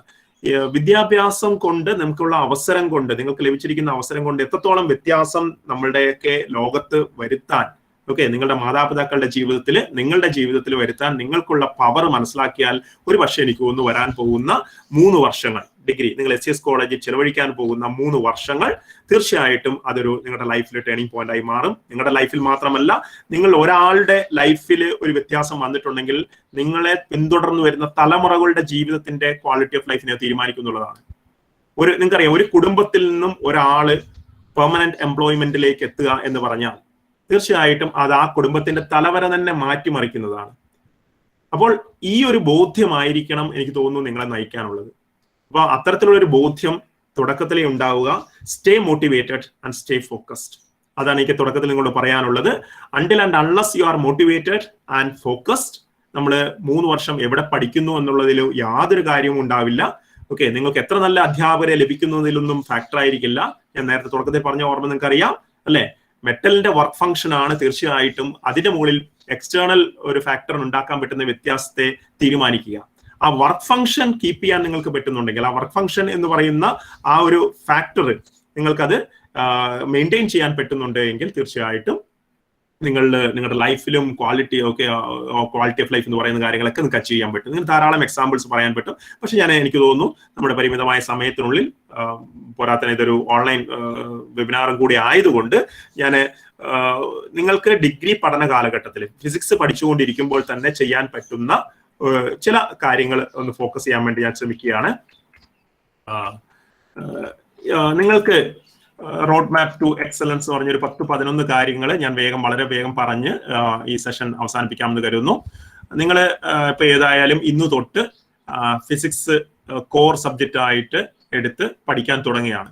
അപ്പോൾ ഇത്തരം ഒരു പഠനം തുടങ്ങുമ്പോൾ ഒരു കാര്യം മനസ്സിലാക്കാനുള്ളത്, സ്കൂളിൽ നിങ്ങൾ ഇതുവരെ 12 വർഷം സ്കൂളിൽ പഠിക്കുമ്പോഴൊക്കെ നിങ്ങൾക്ക് ഓരോ വിഷയത്തിനും കൃത്യമായിട്ടുള്ള SCERT അല്ലെങ്കിൽ NCERT പ്രിന്റ് ചെയ്തിരുന്ന നിശ്ചിത യൂണിറ്റുകൾ അടുക്കി വെച്ചിരിക്കുന്ന ടെക്സ്റ്റ് ബുക്കുകൾ നിങ്ങൾക്കുണ്ടായിരുന്നു അല്ലെ. ഫിസിക്സ് നിങ്ങൾ 12th പഠിച്ചിട്ടുണ്ട്, SCERT പ്രിന്റ് ചെയ്ത ടെക്സ്റ്റ് ബുക്കാണ് അല്ലെ. ആ ടെക്സ്റ്റ് ബുക്കുകൾ നിങ്ങൾക്കറിയാം 16 പാഠങ്ങൾ അല്ലെ 15 പാഠങ്ങൾ ഉണ്ടെങ്കിൽ 1ാം പാഠം തൊട്ട് അല്ലെ ഇലക്ട്രോസ്റ്റാറ്റിക്സ് തുടങ്ങി അവസാനത്തെ പാഠം കമ്മ്യൂണിക്കേഷനോ മറ്റോ അവിടം വരെ നിങ്ങൾ പഠിക്കുമ്പോൾ അത് നിങ്ങൾക്ക് പറയാം നിങ്ങൾ ആ സിലബസ് കവർ ചെയ്തെന്ന് പറയാമായിരുന്നു. എന്നാൽ നിങ്ങൾ ഡിഗ്രിയിലേക്ക് വരുമ്പോൾ കാണാൻ പോകുന്ന ഒരു കാര്യം, നിങ്ങൾ ഓരോ പേപ്പറുകളായിട്ട് അല്ലെ, നിങ്ങൾക്ക് അതിനുള്ള ഐഡിയാസ് വരുന്ന ദിവസങ്ങളിൽ കിട്ടുമെന്ന് കരുതുന്നു. ഓരോ സബ്ജക്ട് നിങ്ങൾ +2 വരെ പഠിച്ചതിന് പകരം നിങ്ങൾ ഓരോ പേപ്പർ എന്നാണ് വിളിക്കുക. ഈ പേപ്പറുകളിലായിട്ട് ഫിസിക്സിന്റെ ഫസ്റ്റ് പേപ്പർ നിങ്ങൾ മെക്കാനിക്സ് 1 എന്ന് പറഞ്ഞ് പഠിക്കും. നിങ്ങൾ വളരെ അത്ഭുതപ്പെട്ടേക്കാം, +1 ന്യൂട്ടൺസ് ലോസ് എന്ന് പറഞ്ഞാൽ ലോസ് ഓഫ് മോഷൻ എന്ന് പറഞ്ഞ 4ാമത്തെ 5ാമത്തെ ഒരു പാഠം ഉണ്ടായിരുന്നു. ആ പാഠത്തിൽ നിങ്ങൾ ന്യൂട്ടന്റെ നിയമങ്ങൾ പഠിച്ചു. വീണ്ടും ഡിഗ്രിക്ക് വന്നു കഴിയുമ്പോൾ നിങ്ങൾ മെക്കാനിക്സ് 1 എന്ന് പറഞ്ഞിട്ട് വീണ്ടും ന്യൂട്ടന്റെ നിയമങ്ങളെ പറ്റി പഠിക്കും. ഇനി അതും പോരാഞ്ഞിട്ട് 2ാം വർഷം ഡിഗ്രി 2ാം വർഷം തേർഡ് സെമസ്റ്ററിൽ വീണ്ടും നിങ്ങൾ മെക്കാനിക്സ് 2 എന്ന് പറഞ്ഞിട്ട് ഇതേ നിയമങ്ങളുടെ കൂടുതൽ ഹയർ ലെവലുകൾ പഠിക്കും. അപ്പൊ നിങ്ങൾ കാണുന്ന ഒരു കാര്യമുണ്ട്, നമ്മൾ ന്യൂട്ടന്റെ നിയമങ്ങളെ പറ്റി കുറേയധികം പഠിച്ചിട്ടുണ്ടെങ്കിൽ പോലും ആ ന്യൂട്ടോണിയൻ നിയമങ്ങളെ പൂർണ്ണമായി മനസ്സിലാക്കാൻ നമ്മളുടെ ഈ ഒരു വർഷത്തെയോ അല്ലെങ്കിൽ ഒരു യൂണിറ്റിലൂടെയുള്ള പഠനത്തിലൊന്നും കഴിഞ്ഞിട്ടില്ല എന്നുള്ള ഒരു യാഥാർത്ഥ്യം തിരിച്ചറിയണം. ഇതൊരു വളരെ പ്രധാനപ്പെട്ട ഒരു കാര്യമാണ്. നമ്മൾ കരുതുകയാണ് നിങ്ങൾക്ക് +1 അല്ലെ +2 ഓക്കെ 80% അബവ് മാർക്ക് കിട്ടി, അല്ലെ 90% മുകളിൽ മാർക്ക് കിട്ടി, 99% മാർക്ക് കിട്ടി എന്നൊക്കെ പറയുമ്പോൾ ഒരിക്കലും നമ്മൾ കരുതരുത് നിങ്ങൾക്ക് ആ സബ്ജക്റ്റിനെ പറ്റിയുള്ള അറിവ് പൂർണ്ണമായെന്ന്. എന്ന് നമ്മൾ മനസ്സിലാക്കുന്നു നമ്മളുടെ സബ്ജക്റ്റിലുള്ള നോളജ് അപൂർണമാണെന്നും ഇനിയും എത്രയോ അധികം മനസ്സിലാക്കാനുണ്ടെന്ന് നമ്മൾ എന്നാണ് തിരിച്ചറിയുന്നത് അന്നാണ് ശരിക്കും പഠനത്തിന്റെ ആദ്യ ഒരു സ്റ്റെപ്പ് എന്ന് പറയുന്നത്. അപ്പൊ മനസ്സിലാക്കുക, നിങ്ങൾ ഈ 3 വർഷം ഫിസിക്സിൽ ഒരു 15-16 പേപ്പറുകളിലായി, നിങ്ങൾക്കറിയാം നിങ്ങൾ +1 +2 30 യൂണിറ്റുകളിലായിട്ട് ഫിസിക്സിന്റെ പല മേഖലകളെ പരിചയപ്പെട്ടു. ഇനി നിങ്ങൾ 3 വർഷത്തെ നിങ്ങളുടെ ഡിഗ്രി പഠന കാലഘട്ടത്തിൽ 15-16 പേപ്പറുകളിലായിട്ട് ഈ ഓരോ യൂണിറ്റുകളെയും ഡീറ്റെയിൽ ആയിട്ട് പഠിക്കാൻ പോവുകയാണ്. അപ്പോൾ ആ പഠനം നിങ്ങളെ മുമ്പോട്ട് നയിക്കുമ്പോൾ സ്റ്റാൻഡേർഡ് ആയിട്ടുള്ള ടെക്സ്റ്റ് ബുക്കുകളുടെ ഉപയോഗം ഉറപ്പുവരുത്തുക എന്നുള്ളതാണ് ആദ്യം നിങ്ങളോട് എനിക്ക് സജസ്റ്റ് ചെയ്യാനുള്ളത്. എന്തുകൊണ്ട് ഇത് പറയുന്നത് നിങ്ങൾ വരും വഴിയെ മനസ്സിലായിക്കൊള്ളും. കാരണം പലപ്പോഴും നിങ്ങൾ കാണും ഒരു പേപ്പർ പഠിക്കാൻ വേണ്ടി 2-3 ടെക്സ്റ്റ് ബുക്കുകളിൽ നിന്നുള്ള നിശ്ചിത ചാപ്റ്ററുകളായിരിക്കും റെഫറൻസ് ആയിട്ട് സിലബസിൽ പറഞ്ഞിട്ടുണ്ടാവുക. അപ്പോൾ ഇതിൽ മറ്റൊരു വശം കൂടിയുണ്ട്. സ്റ്റാൻഡേർഡ് ടെക്സ്റ്റ് ബുക്കുകൾക്ക് പാരലൽ ആയിട്ട് നമുക്ക് ധാരാളം ഹെൽപ്പ് ബുക്കുകൾ നമ്മുടെ മാർക്കറ്റിൽ അവൈലബിൾ ആണ്. ഞാൻ ഉദ്ദേശിക്കുന്നത് ഇതാണ്, ക്യാപ്സൂൾ രൂപത്തിലുള്ള നോട്ടുകളൊക്കെയുള്ള, പലപ്പോഴും അധ്യാപകർക്കും അല്ലെങ്കിൽ വിദ്യാർത്ഥികൾക്ക് കാര്യങ്ങൾ വളരെ എളുപ്പമാണ്. ഒരു തരത്തിൽ പറഞ്ഞാൽ വളരെ എളുപ്പമായിട്ട് നമുക്ക് തോന്നും. നിങ്ങൾ ഓർക്കുന്നുണ്ട് നമ്മുടെ +2 ഫിസിക്സിന്റെ NCERT SCERT ടെക്സ്റ്റ് ബുക്ക് ഉപയോഗിക്കുന്നതിന് പാരലൽ ആയിട്ട് പലപ്പോഴും ലേബർ ഇന്ത്യയുടെ പുസ്തകങ്ങളൊക്കെ ഉപയോഗിച്ചിരുന്നു അല്ലെ? ഒരുപക്ഷെ ലേബർ ഇന്ത്യ നിങ്ങളോട് കൂടുതൽ കമ്മ്യൂണിക്കേറ്റ് ചെയ്തതായിട്ട് നിങ്ങൾക്ക് തോന്നിയിട്ടുണ്ടാവും. എന്നാൽ ഒരു സ്റ്റാൻഡേർഡ് ടെക്സ്റ്റ് ബുക്ക്, അതിന്റെ ലാംഗ്വേജ്, അത് ഓതർ ഉപയോഗിച്ചിരിക്കുന്ന അർത്ഥമൊക്കെ അതേപടി മനസ്സിലാക്കാനുള്ള നമ്മുടെ കഴിവിനെയൊക്കെ അത് വല്ലാണ്ട് സ്വാധീനിച്ചിട്ടുണ്ടെന്ന് നമ്മൾ പിൽക്കാലത്ത് തിരിച്ചറിയും. അപ്പോൾ ആദ്യം നിങ്ങളോട് പറയാനുള്ള ഒരു സജഷൻ ഇതാണ്, നിങ്ങൾക്ക് സിലബസിൽ പറഞ്ഞിരിക്കുന്നത് കണ്ണൂർ യൂണിവേഴ്സിറ്റിയുടെ അടുത്തിടെ റിവൈസ് ചെയ്തിരിക്കുന്ന സിലബസിൽ ധാരാളം നല്ല ടെക്സ്റ്റ് ബുക്കുകൾ അവൈലബിൾ ആയിട്ട് ടെക്സ്റ്റ് ബുക്കുകൾ ഓരോ പേപ്പറിനും റെഫറൻസ് ആയിട്ട് പറഞ്ഞിട്ടുണ്ട്. കഴിയുന്നവരൊക്കെ ടെക്സ്റ്റ് ബുക്കുകൾ ഒന്നുകിൽ നിങ്ങളുടെ ലൈബ്രറിയിൽ നിങ്ങൾക്ക് ലഭിക്കാം, അല്ലെങ്കിൽ നിങ്ങൾക്ക് അതിന്റെ PDF ആയിട്ടുള്ള നിങ്ങൾക്ക് ഓൺലൈൻ സോഫ്റ്റ് കോപ്പികൾ അവൈലബിൾ ആണ്. പർച്ചേസ് ചെയ്യാൻ പറ്റുന്നവര് ചില പുസ്തകങ്ങളെങ്കിലും നിങ്ങളുടെ അധ്യാപകരുടെ നിർദ്ദേശപ്രകാരം ചില പ്രധാനപ്പെട്ട പുസ്തകങ്ങളും പർച്ചേസ് ചെയ്യുക. ഒറിജിനൽ ടെക്സ്റ്റ് ബുക്കുകൾ ഉപയോഗിക്കുന്നത് ഒരു ശീലമാക്കി മാറ്റണം എന്നുള്ളതാണ് ആദ്യ സജഷൻ. നിങ്ങൾക്ക് ഡിപ്പെൻഡ് ചെയ്യാം, ലൈബ്രറിയും മറ്റും ഒക്കെ ഡിപ്പെൻഡ് ചെയ്യാം. ഓക്കെ, ഇനി രണ്ടാമതുള്ള ഒരു കാര്യം, ഇതാണ് വളരെ പ്രധാനപ്പെട്ടതായിട്ട് പറയാനുള്ളത്. ഒരുപക്ഷെ കോവിഡ് നമുക്ക് നൽകിയ ഏറ്റവും വലിയ ഒരു അസറ്റ് എന്ന് പറയുന്നത്, നമ്മൾ എല്ലാത്തിലും പോസിറ്റീവ് അല്ലെ, ഇപ്പം പോസിറ്റീവ് എന്ന് കേൾക്കുമ്പോൾ നമുക്ക് പേടിയാണ്, പോസിറ്റീവ് ഒരു നെഗറ്റീവായി മാറിയെങ്കിൽ പോലും കോവിഡ് സാഹചര്യം നമുക്ക് നൽകിയിരിക്കുന്ന ഏറ്റവും വലിയ ഒരു പോസിറ്റീവ് എന്ന് പറയുന്നത് തീർച്ചയായിട്ടും നമ്മുടെ ഓൺലൈൻ എഡ്യൂക്കേഷനെ പറ്റിയിട്ടുള്ള അവയർനെസ് ആണ്. ഓൺലൈൻ റിസോഴ്സസിനെ പറ്റിയുള്ള അവയർനെസ് വല്ലാണ്ട് ക്രിയേറ്റ് ചെയ്യപ്പെട്ടു എന്നുള്ളതാണ് എനിക്ക് തോന്നുന്നു. ഈവൻ ആസ് ടീച്ചർ എനിക്ക് തോന്നുന്നു കഴിഞ്ഞ ഒരു 10-40 വർഷം കൊണ്ട് എനിക്ക് ടെക്നോളജിയിൽ ഉണ്ടായ എൻ്റെ ഒരു അറിവിനേക്കാളും കൂടുതലായിട്ട് കഴിഞ്ഞ 6 മാസം കൊണ്ട് ഞാൻ ടെക്നോളജിക്കലി എൻഹാൻസ്ഡ് ആയി ഞാൻ ഇന്നും മനസ്സിലാക്കുന്നു, ഓൺലൈൻ റിസോഴ്സ് ഉപയോഗിക്കുന്നതിലും ഒക്കെ മറ്റു രീതിയിലൊക്കെ.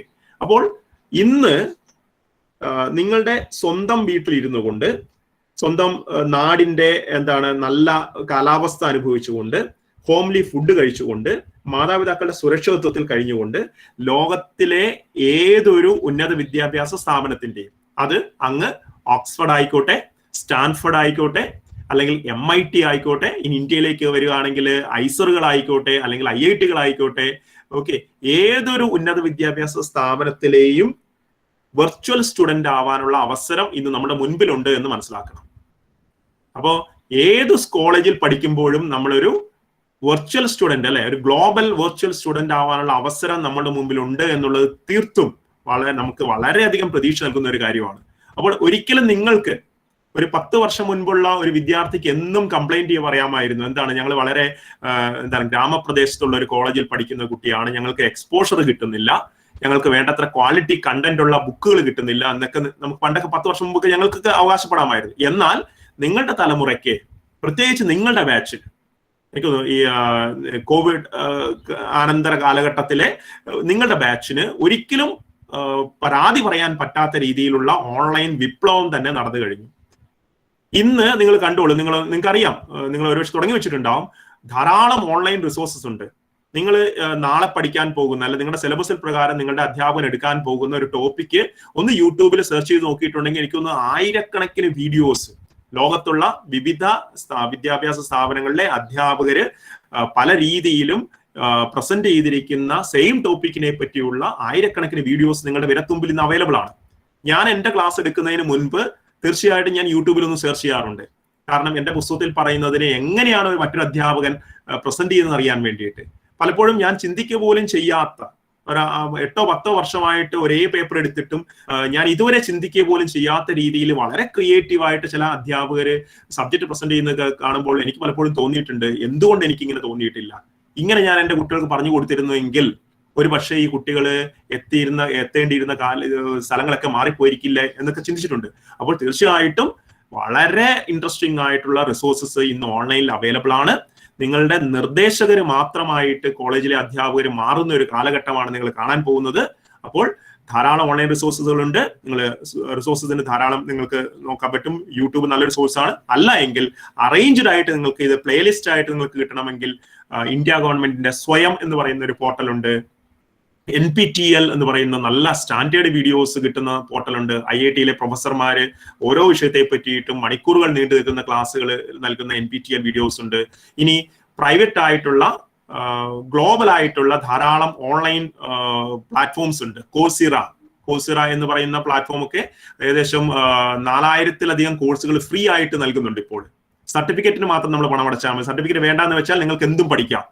ഓക്കെ, ഇപ്പൊ കോഴ്സിറ ഉണ്ട്, ഉഡാസിറ്റി, എഡക്സൽ, ഖാൻ അക്കാഡമി, MIT-യുടെ ഓപ്പൺ കോഴ്സ് വെയർ ഉണ്ട്, സ്റ്റാൻഫോർഡ് ലെക്ചേഴ്സ്, ഇങ്ങനെയുള്ള ധാരാളം ഓൺലൈൻ കോഴ്സുകളുണ്ട്. നിങ്ങൾ, എൻ്റെ ഒരു സജഷൻ ഇതാണ്, ഞാൻ എൻ്റെ ക്ലാസ്സിലെ കുട്ടികളോടൊപ്പം തന്നെ പറഞ്ഞിട്ടുണ്ട്, മിനിമം നിങ്ങൾ ഒരു പേപ്പർ പഠിക്കുകയാണ്, മെക്കാനിക്സ് 1-ന്റെ ഒരു പേപ്പർ പഠിക്കുകയാണെങ്കിൽ ഈ പറഞ്ഞ ഏതെങ്കിലും ഒരു ഓൺലൈൻ പ്ലാറ്റ്ഫോമിൽ നിങ്ങൾ ഒരു കോഴ്സിന് എൻറോൾ ചെയ്യുക. Subscribe to minimum 1 online course per your paper. അപ്പൊ നിങ്ങൾ നിങ്ങളുടെ കോളേജിലെ സിലബസിനൊപ്പം തന്നെ നിങ്ങൾ നിശ്ചിത സമയം മാറ്റിവെച്ച് ദിവസം 1 മണിക്കൂർ അല്ല 1/2 മണിക്കൂർ മാറ്റി വെച്ചിട്ടുണ്ടെങ്കിൽ ഓൺലൈൻ കോഴ്സുകളൊക്കെ നിങ്ങൾക്ക് കംപ്ലീറ്റ് ചെയ്യാൻ പറ്റും. At the end of your semester or at the end of the year നിങ്ങൾക്ക് മിക്കവാറും എന്തായിരിക്കും, ഒരു ആഡഡ് നോളജ്, നിങ്ങളുടെ ലാംഗ്വേജ് ഇംപ്രൂവ് ചെയ്യപ്പെടും. കാരണം ഒരുപക്ഷെ നിങ്ങൾ MIT പഠിക്കുന്ന പ്രൊഫസറുടെ ലെക്ചർ ആയിരിക്കും കേൾക്കുന്നുണ്ടാവുക. തുടക്കത്തിൽ നമുക്കൊന്നും മനസ്സിലാവണമെന്നില്ല, പക്ഷെ പതുക്കെ നമുക്ക് അവരുടെ പ്രൊണൗൺസിയേഷൻ മനസ്സിലാക്കുന്നു, അവരുടെ ആക്സെന്റ് മനസ്സിലാവുന്നു, അവരുടെ ലാംഗ്വേജ് മനസ്സിലാവുന്നു. കാരണം നമ്മൾ പറഞ്ഞ പോലെ നിങ്ങൾ ഈ ജനറേഷനിലുള്ള കുട്ടികളൊന്നും ഇന്ത്യയിൽ തന്നെ നിങ്ങളുടെ അനന്തര ജീവിതം 80 വർഷം ബാക്കി ചെലവഴിക്കുന്നവരാണെന്ന് ഞാൻ ഒരിക്കലും വിശ്വസിക്കുന്നില്ല. നിങ്ങളിൽ ഇന്ന് എന്നെ ശ്രമിക്കുന്ന പലരും ഒരു പക്ഷേ 10-15 വർഷം കഴിയുമ്പോൾ ഏതെങ്കിലും ഒരു വിദേശ രാജ്യത്തോ ഒക്കെ നിങ്ങളുടെ ബാക്കി റെസ്റ്റ് ഓഫ് ദ ലൈഫ് ചെലവഴിക്കാനുള്ളവരായിരിക്കാം. അപ്പൊ അതിനൊക്കെയുള്ള ഒരു പ്രിപ്പറേഷൻ ആയിട്ട് നിങ്ങൾ ഈ ചെയ്യുന്ന ചെറിയ കാര്യങ്ങളുമാണ്. ഇപ്പൊ ഓൺലൈൻ റിസോഴ്സസ്, ഇപ്പം ഇക്വാലിറ്റി ഓഫ് ഓപ്പർച്യൂണിറ്റി, അതാണ് ഓൺലൈൻ റിസോഴ്സ് കൊണ്ടുവന്നിരിക്കുന്നത്. അപ്പൊ നിങ്ങൾ ഓൺലൈൻ റിസോഴ്സസ് ഉപയോഗിക്കുക. രണ്ടാമത് പറഞ്ഞ കാര്യം ഇതാണ്. മൂന്നാമതൊരു കാര്യം ഇതാണ്, എപ്പോഴും നമുക്ക് നിങ്ങളെ മുമ്പോട്ട് നയിക്കണമെങ്കിൽ, അല്ലെ, നിങ്ങൾക്ക് മുമ്പോട്ടേക്ക് പോകണമെങ്കിൽ ഡിഗ്രിക്ക് ശേഷം എന്തെന്ന് ഇപ്പോഴേ ചിന്തിക്കണം. അത് ഡിഗ്രിയുടെ ഫൈനൽ ഇയറിൽ പരീക്ഷ എഴുതുന്ന സമയത്തല്ല ചിന്തിക്കേണ്ടത്, അല്ലെ. +2-ന് ശേഷം മാത്രം നമ്മൾ +2-ന് ശേഷം എന്തെന്ന് ചിന്തിച്ചിട്ടുണ്ടെങ്കിൽ തീർച്ചയായിട്ടും നമുക്ക് കിട്ടുന്ന അവസരങ്ങൾ വളരെ കുറവായിരിക്കും. നിങ്ങൾക്കറിയാം, അല്ലെ, എൻട്രൻസ് എക്സാമിനേഷൻസിന് വേണ്ടി നേരത്തെ പ്രിപ്പയർ ചെയ്യുന്നവരുണ്ട്. അതുപോലെ തന്നെയാണ് ഈ കോമ്പറ്റീറ്റീവ് എക്സാമിനേഷൻസ് മാറ്റിവെച്ചുള്ള ഒരു ജീവിതം ഇനി നമ്മുടെ മുൻപിൽ ഇല്ല എന്നുള്ള കാര്യം മനസ്സിലാക്കുക. ഭാഗ്യം എന്ന് തന്നെ പറയാം, നിങ്ങൾക്ക് ഡിഗ്രിക്ക് അഡ്മിഷൻ കോമ്പറ്റീവ് എക്സാമിനേഷൻ ഇല്ലാതെ കിട്ടി. പക്ഷെ സമീപ ഭാവിയിൽ തന്നെ ഈവൻ ഡിഗ്രിക്കുള്ള അഡ്മിഷൻ പോലും ഒരു കോമ്പറ്റീറ്റീവ് എക്സാമിനേഷനിലൂടെ ആവാനുള്ള എല്ലാ സാധ്യതകളും നിലനിൽക്കുന്നു എന്നാണ് മനസ്സിലാക്കേണ്ടത്. അപ്പോൾ ഇനി ഡിഗ്രിക്ക് ശേഷം, അല്ലെ, 3 വർഷം നന്നായിട്ട് നിങ്ങൾ SS കോളേജിലെ എല്ലാ സൗകര്യങ്ങളും ഉപയോഗിച്ചുകൊണ്ട് പഠിച്ചുകൊണ്ട് സബ്ജക്റ്റിൽ നല്ല ഡെപ്ത് ഉണ്ടാക്കി കഴിയുമ്പോൾ 3 വർഷത്തിന് ശേഷം നിങ്ങൾ എവിടെ PGക്ക് പഠിക്കണം, പോസ്റ്റ് ഗ്രാജുവേഷന് പഠിക്കണം എന്നുള്ളത് തീർച്ചയായിട്ടും നിങ്ങൾ ഇന്ന് തന്നെ തീരുമാനിക്കണം. അതിനുവേണ്ടി നിങ്ങൾക്ക് ചെയ്യാവുന്ന ഒരു കാര്യമുണ്ട്, പ്രിലിമിനറി ആയിട്ട് ചെയ്യാനുള്ളത്. മിനിമം ഇന്ത്യയിലെ ഫിസിക്സിൽ ഉപരിപഠനം അവസരങ്ങൾ നൽകുന്ന 10 ടോപ്പ് ഇൻസ്റ്റിറ്റ്യൂട്ടുകളെ ലിസ്റ്റ് ചെയ്യുക. ഓക്കെ, നിങ്ങൾക്ക് വിരലെണ്ണാവുന്ന ഇൻസ്റ്റിറ്റ്യൂട്ടുകൾ ഇപ്പം തന്നെ പറയാൻ പറ്റും, അല്ലെ. ഇന്ത്യയിൽ സയൻസിൽ PG ചെയ്യണമെങ്കിൽ ഒരു സയൻസ് സ്റ്റുഡന്റിന്റെ ഏറ്റവും വലിയ ഡ്രീമാണ് ബാംഗ്ലൂരിലുള്ള ഇന്ത്യൻ ഇൻസ്റ്റിറ്റ്യൂട്ട് ഓഫ് സയൻസ്, അല്ലെ. അവിടെ ഇന്റഗ്രേറ്റഡ് MSc PhD പ്രോഗ്രാം ഉണ്ട്. നേരിട്ട് നമുക്കൊരു ഡോക്ടറേറ്റിലേക്ക് എന്താണ് എത്താൻ പറ്റുന്നതാണ്. പക്ഷെ വളരെ കോമ്പറ്റീറ്റീവ് ആയിട്ടുള്ള ഒന്നാണ്. എന്ന് വെച്ചാൽ നമ്മുടെ നാട്ടുപുറത്ത് നിന്നൊക്കെ ആൾക്കാർ കുട്ടികൾ ഇപ്പം പോകാൻ തുടങ്ങിയിട്ടുണ്ട്. നേരത്തെ പ്ലാൻ ചെയ്തതിന്റെ ഭാഗമായിട്ട് അവർ നേരത്തെ പ്രിപ്പയർ ചെയ്യുന്നു. 1ാം സെമസ്റ്ററിൽ മെക്കാനിക്സിന്റെ പേപ്പർ പഠിക്കുമ്പോൾ എന്ത് ചെയ്യുന്നു, സെമസ്റ്ററിനോടൊപ്പം തന്നെ അല്ലെ പേപ്പർ പഠിക്കുന്നതോടൊപ്പം തന്നെ പ്രീവിയസ് ഇയർ ക്വസ്റ്റ്യൻ പേപ്പറുകൾ എടുത്ത് നോക്കുന്നു. ഏത് നിലവാരത്തിലുള്ള ചോദ്യങ്ങളാണ് മെക്കാനിക്സിൽ നിന്ന് ചോദിക്കുന്നത് മനസ്സിലാക്കി അത്തരം ചോദ്യങ്ങളും ചെയ്ത് പരിശീലിച്ച് അങ്ങനെ അല്ലെ നിങ്ങൾക്കിപ്പോ എന്താണ് കോച്ചിങ്ങിന് എവിടെയും പോകണ്ട. നിങ്ങൾ യൂട്യൂബ് എടുത്ത് നോക്കിയിട്ടുണ്ടെങ്കിൽ ധാരാളം ഓൺലൈൻ കോച്ചിങ് ഇൻസ്റ്റിറ്റ്യൂട്ടുകളുടെ വീഡിയോസ് നിങ്ങൾക്ക് കിട്ടും, ഫ്രീ ആയിട്ട് കിട്ടുന്നു എന്നുള്ളതാണ് അതിന്റെ പ്രധാനപ്പെട്ട കാര്യം. ഓക്കെ, നിങ്ങൾ ഒരു പേയ്മെന്റും കൊടുക്കേണ്ട ആവശ്യമില്ല. അപ്പം ആഗ്രഹമുള്ള ഒരു കുട്ടിക്ക് നിങ്ങളുടെ എന്താണ് ക്വാളിറ്റി ഓഫ് ലൈഫ് ഇംപ്രൂവ് ചെയ്യണമെന്ന് ആത്മാർത്ഥമായി ആഗ്രഹിക്കുന്ന ഒരു കുട്ടിയെ തടയാൻ ഇന്ന് ആർക്കും പറ്റില്ല എന്നുള്ളതാണ്. അപ്പൊ അത് നഗരമെന്നോ ഗ്രാമമെന്നോ ഒരു വ്യത്യാസമില്ല. അത് SES കോളേജ് എന്നോ IIT മദ്രാസ് എന്നോ ഒരു വ്യത്യാസവും ഇല്ല എന്നുള്ളതാണ് യാഥാർത്ഥ്യം. അപ്പൊ അത് തിരിച്ചറിയുക, അതിന്റെ ഓപ്പർച്യൂണിറ്റീസ് ഉപയോഗിക്കുക എന്നുള്ളതാണ്. അപ്പം 10 ഇൻസ്റ്റിറ്റ്യൂട്ടുകളെങ്കിലും നിങ്ങൾ തിരിച്ചറിയുക. ഓക്കെ, നിങ്ങൾ തന്നെ ഒന്ന് ജസ്റ്റ് ഗൂഗിൾ ചെയ്താൽ മനസ്സിലാവും. Top 10 institute for MSc central യൂണിവേഴ്സിറ്റികളെ പറ്റിയിട്ട് ഇപ്പോൾ നിങ്ങൾ കാണും. അവരുടെ വെബ്സൈറ്റ് നിങ്ങൾ വിസിറ്റ് ചെയ്തിട്ട് നിങ്ങളുടെ ഡയറിയിൽ ഒരു ലിസ്റ്റ് ഉണ്ടാക്കി വെക്കണം. ഓക്കെ, നമ്മൾ ടോപ്പ് 10 ന്യൂസ് എന്നൊക്കെ പറയുന്ന പോലെ തന്നെ ഏറ്റവും മുകളിൽ 1 തൊട്ടിട്ട് 10 വരെയുള്ള സ്ഥാനത്തിലുള്ള ഒരു ഇൻസ്റ്റിറ്റ്യൂട്ട്. ഈ ഒരു 10 ഒരു ഇൻസ്റ്റിറ്റ്യൂട്ടിൽ കയറിപ്പറ്റാനായിരിക്കണം, MScക്ക് കയറിപ്പറ്റാനായിരിക്കണം നിങ്ങളുടെ ഈ 3 വർഷത്തെ SES കോളേജ് ജീവിതം എയിം ചെയ്യേണ്ടത്. Single aim. മറ്റുള്ള കാര്യങ്ങളൊക്കെ പാരലായിട്ട് നടന്നുകൊള്ളണം. ഒരു പുസ്തകപ്പുഴു ആവാനല്ല ഞാൻ പറയണത്. ഓക്കെ, ഹോളിസ്റ്റിക് ആയിരിക്കണം. പക്ഷെ നിങ്ങളുടെ എയിം ഒരിക്കലും മാറിപ്പോകരുത് അല്ലെ. Okay, so that is one thing. അവരുടെ വെബ്സൈറ്റ് വിസിറ്റ് ചെയ്യുക, ഒരു ഡയറി മെയിൻറ്റെയിൻ ചെയ്യുക, ദാറ്റ് ഇസ് വൺ തിങ്. മറ്റൊന്ന് നിങ്ങളുടെ പ്രസന്റേഷൻ സ്കിൽസ് ഇംപ്രൂവ് ചെയ്യുക എന്നുള്ളതാണ്. ഓക്കെ, സെമിനാറുകൾ അല്ലെങ്കിൽ മോക്ക് ഇന്റർവ്യൂസ് ഒക്കെ പ്രസന്റ് ചെയ്യാനുള്ള അവസരം അല്ലെ അറ്റൻഡ് ചെയ്യാനുള്ള അവസരം കിട്ടുന്നുണ്ടെങ്കിൽ നിശ്ചയമായിട്ടും ഇത് നിങ്ങൾ എന്ത് ചെയ്യണം, ഉപയോഗപ്പെടുത്തണം. തീർച്ചയായിട്ടും നിങ്ങൾ നിങ്ങളുടെ ഡിഗ്രി പഠന കാലഘട്ടത്തിൽ പല പേപ്പറുകളിലും നിങ്ങൾക്ക് ചെറിയ ചെറിയ ടോപ്പിക്കുകളിൽ സെമിനാർ എടുക്കാൻ നിങ്ങളുടെ അധ്യാപകർ ആവശ്യപ്പെട്ടേക്കാം. അത് ഓപ്ഷണൽ ആയെങ്കിൽ പോലും നിങ്ങൾ അത് ചോദിച്ചു വാങ്ങുന്നതായിരിക്കും നല്ലതെന്ന് കരുതും. കാരണം it will give you a lot of confidence. Okay, നിങ്ങൾ ഈ പറഞ്ഞ ഉന്നത വിദ്യാഭ്യാസ സ്ഥാപനങ്ങളിലേക്കോ അല്ലെങ്കിൽ ജോലിക്കൊക്കെ പോകുമ്പോൾ പലപ്പോഴും നിങ്ങൾക്ക് ഒരു ഗ്രൂപ്പിന്റെ മുമ്പിലൊക്കെ പ്രസന്റ് ചെയ്യേണ്ടി വരും. അന്ന് ഒരു സ്റ്റേജ് ഫ്രൈറ്റ് ഒന്നും കൂടാതെ സബ്ജക്റ്റിൽ കോൺഫിഡന്റ് ആയിട്ട് സംസാരിക്കാനൊക്കെ നിങ്ങൾക്ക് ഏറ്റവും നല്ലൊരു വേദിയാണ് ഇപ്പോഴുള്ള നിങ്ങളുടെ ഡിഗ്രി പഠന കാലഘട്ടത്തിലുള്ള സെമിനാറുകൾ. അപ്പൊ സെമിനാറുകളൊക്കെ അറ്റൻഡ് ചെയ്യുക, മോക്ക് ഇന്റർവ്യൂസ് ഒക്കെ അറ്റൻഡ് ചെയ്യുക. അതാണ്. ഇനി മറ്റൊന്ന് നിങ്ങളുടെ റൈറ്റിംഗ് സ്കിൽസ് ഇംപ്രൂവ് ചെയ്യണം. നിങ്ങളുടെ എറ്റിക്കറ്റ്സ് എന്ന് പറഞ്ഞാൽ നമുക്കറിയാം അല്ലെ, സാമാന്യ മര്യാദകൾ. അത് സോഷ്യൽ എറ്റിക്കറ്റ്സ് ആവാം, നിങ്ങളുടെ ഇമെയിൽ എറ്റിക്കറ്റ്സ്. ഓക്കെ, അത് വളരെ പ്രധാനപ്പെട്ട ഒരു കാര്യമാണ്. നിങ്ങളുടെ ഇമെയിൽ എറ്റിക്കറ്റ്സ്. ഞാൻ വളരെ പൊതുവായ കാര്യങ്ങളും കൂടെ പറഞ്ഞു പോവുകയാണ്, കാരണം തുടക്കത്തിലെ ക്ലാസ് ആണ്.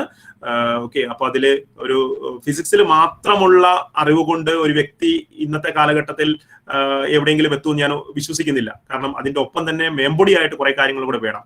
അത് നമുക്ക് എക്സ്ട്രാ ആയിട്ട് കിട്ടുന്നതല്ല. നമ്മൾ ഈ പഠിക്കുന്ന പഠന കാലഘട്ടത്തിൽ ഒപ്പം തന്നെ കണ്ണ് തുറന്നു വെച്ച് കാത് തുറന്നു വെച്ച് നമ്മൾ നേടേണ്ട കാര്യമാണ്. അപ്പോൾ ഇമെയിൽ എറ്റിക്വറ്റ്സ്, നല്ല ഇമെയിലുകളൊക്കെ ഒന്ന് ശ്രദ്ധിക്കുക, നന്നായിട്ട് ഡ്രാഫ്റ്റ് ചെയ്യാൻ പഠിക്കുക. അതൊക്കെ നിങ്ങൾ, കാരണം എന്തിനാണെന്ന് നിങ്ങൾക്ക് മനസ്സിലാവും. ഞാൻ അടുത്തൊരു സെഷൻ പറയും മനസ്സിലാവും.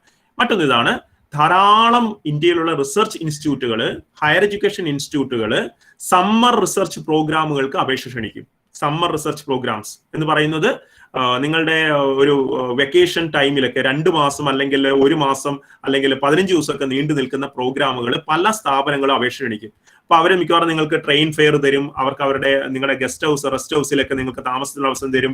നിങ്ങൾക്ക് ഏതെങ്കിലും ഈ IIT-കളിലെയോ അല്ലെങ്കിൽ ഐസറുകളിലെയോ അല്ലെങ്കിൽ IUCA പോലെയുള്ള സ്ഥാപനങ്ങളിലൊക്കെ നിങ്ങൾക്ക് ഒരു അധ്യാപകന്റെ അവിടുത്തെ ഒരു ഫാക്കൽറ്റിയുടെ ശിക്ഷണത്തിന്റെ കീഴിൽ അവിടുത്തെ സൗകര്യങ്ങളൊക്കെ ഉപയോഗിക്കുവാനും ഒരു പ്രൊജക്റ്റ് ഒക്കെ ചെയ്യാനുള്ള അവസരങ്ങൾ നിങ്ങൾക്ക് ലഭിക്കും.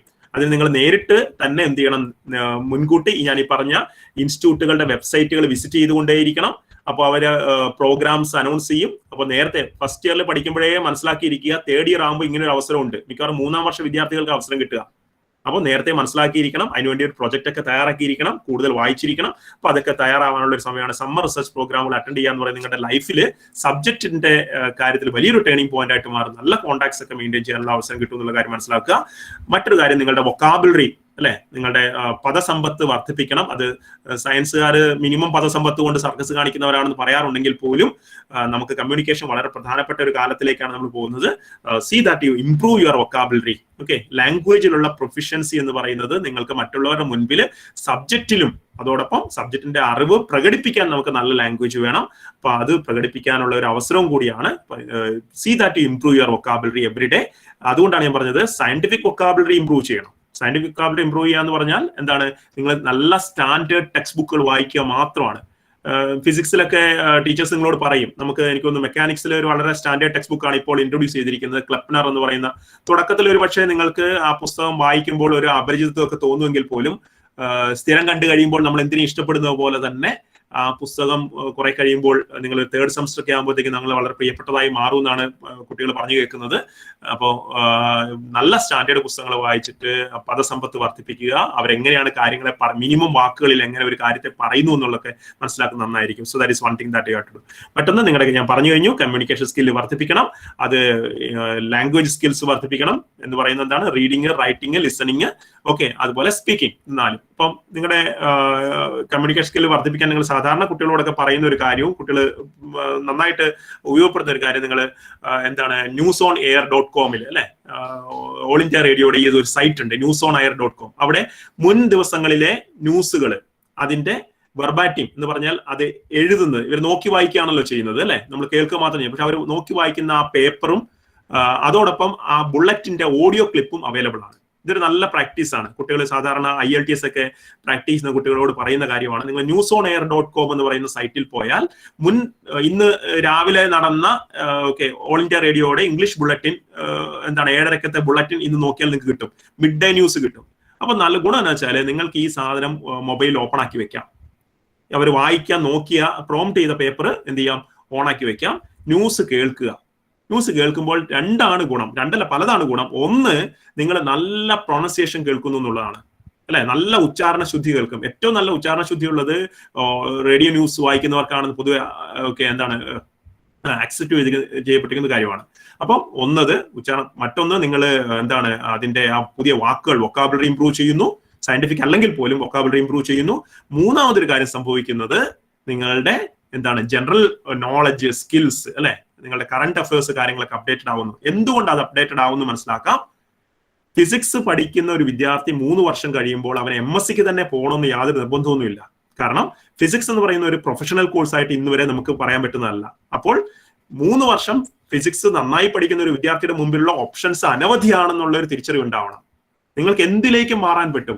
സബ്ജക്റ്റ് നിങ്ങൾക്ക് ഇഷ്ടപ്പെടുന്നുവെങ്കിൽ, സബ്ജക്റ്റിൽ തന്നെ നിങ്ങൾ കൂടുതൽ ഡെപ്ത് നേടാൻ ആഗ്രഹിക്കുന്നുവെങ്കിൽ 3 വർഷത്തെ സ്ഥിര പരിചയം കൊണ്ട് നിങ്ങൾക്ക് അതുമായിട്ട് ശരിക്കും അക്ഷരാർത്ഥത്തിൽ പ്രണയത്തിലാവാൻ പറ്റുന്നുണ്ടെങ്കിൽ മാത്രമേ MSc പോകാവുള്ളൂ.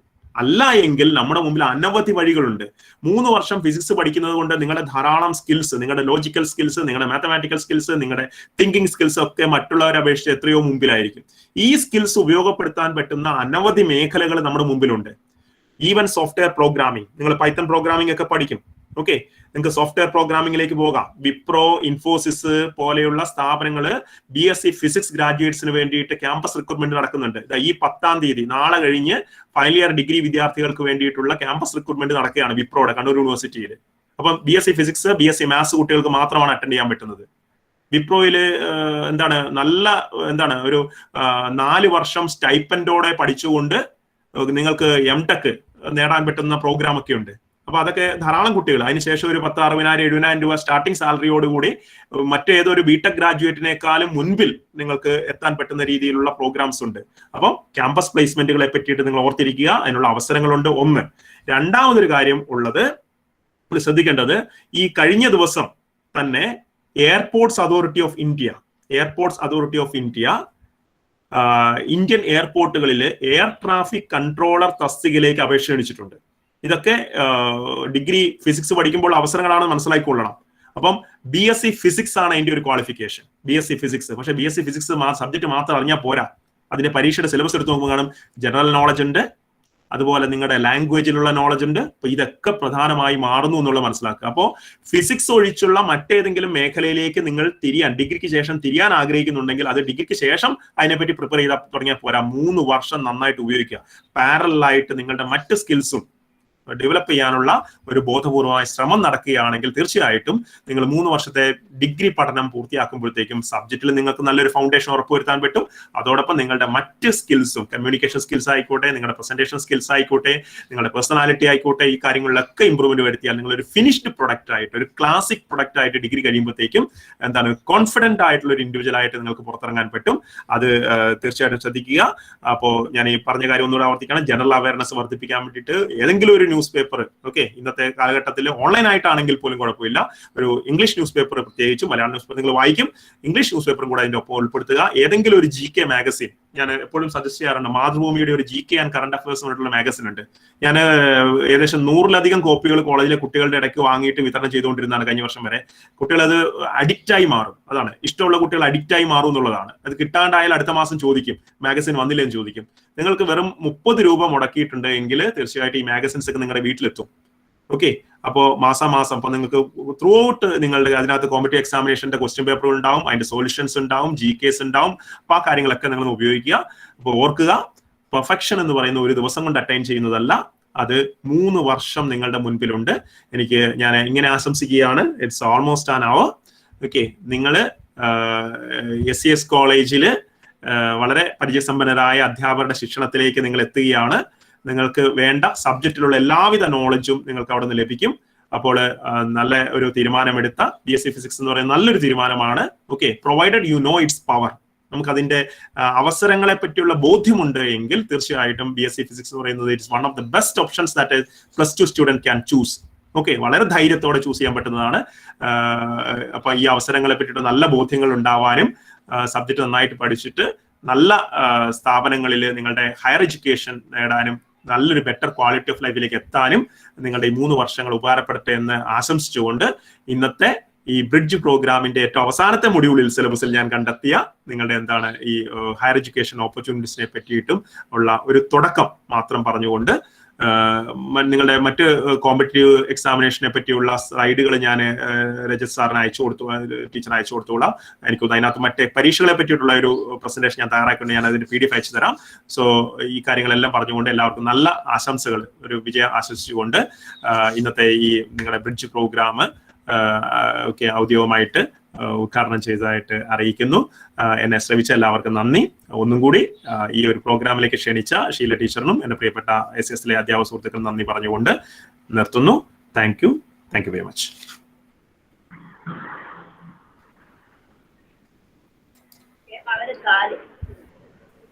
Thank you Deepu sir. Welcome teacher. എനിക്ക് തോന്നുന്നു നമ്മുടെ കുട്ടികൾ ആദ്യമായിട്ട് ഒരു കലാലയ ജീവിതത്തിലേക്ക് കാലെടുത്ത് വെച്ച നമ്മുടെ കുട്ടികൾക്ക് കിട്ടാൻ പറ്റുന്നതിൽ വെച്ചിട്ട് ഏറ്റവും നല്ല ക്ലാസ്സാണ് സാറേ. മുഖസ്തുതി പറയല്ല, ഒരു കലാലയ ജീവിതത്തിലേക്ക് ആദ്യമായിട്ട് വരുമ്പോഴുണ്ടാകുന്ന പുത്തൻ പ്രതീക്ഷകളും അവരുടെ ആശങ്കകളും ഒക്കെ തുടക്കം മുതൽ തന്നെ സാറ് ഐഡന്റിഫൈ ചെയ്യുന്ന രീതിയിൽ പറഞ്ഞു കുട്ടികളോട്. അതുപോലെ ഫിസിക്സിലേക്ക് അധികം കയറാതെ ഒരു BSc ഡിഗ്രിയോ അല്ലെങ്കിൽ ഡിഗ്രി സ്റ്റുഡൻസിന് വേണ്ട എല്ലാ ഭാഗത്തു നിന്നുള്ള അറിവുകളും ഈ ഒരു മണിക്കൂർ കൊണ്ട് സാറ് പറഞ്ഞു കഴിഞ്ഞു. അതിനുശേഷം കുട്ടികൾക്ക് എങ്ങോട്ടൊക്കെ പോവാം. ഇനി നമ്മൾ എവിടെ വിദ്യാഭ്യാസം നടത്തിയാലും ഇപ്പൊ സാറ് 2 കേജ്രിവാളിന്റെ മറ്റേ 2 എക്സാമ്പിൾസ് പറഞ്ഞതുപോലെ ഇതിലും വലിയൊരു മോട്ടിവേഷൻ വേറെ കിട്ടാനില്ല സാറേ. മുഖസ്തുതിയല്ല, തീർച്ചയായും സാറിന്റെ ഈ ഒരു 1 hour ക്ലാസ് നമ്മുടെ കുട്ടികൾക്ക് കിട്ടാൻ പറ്റുന്ന മോട്ടിവേഷൻ ക്ലാസ് ഏറ്റവും നല്ല ഒരു മോട്ടിവേഷൻ ക്ലാസ് ആയിരുന്നു.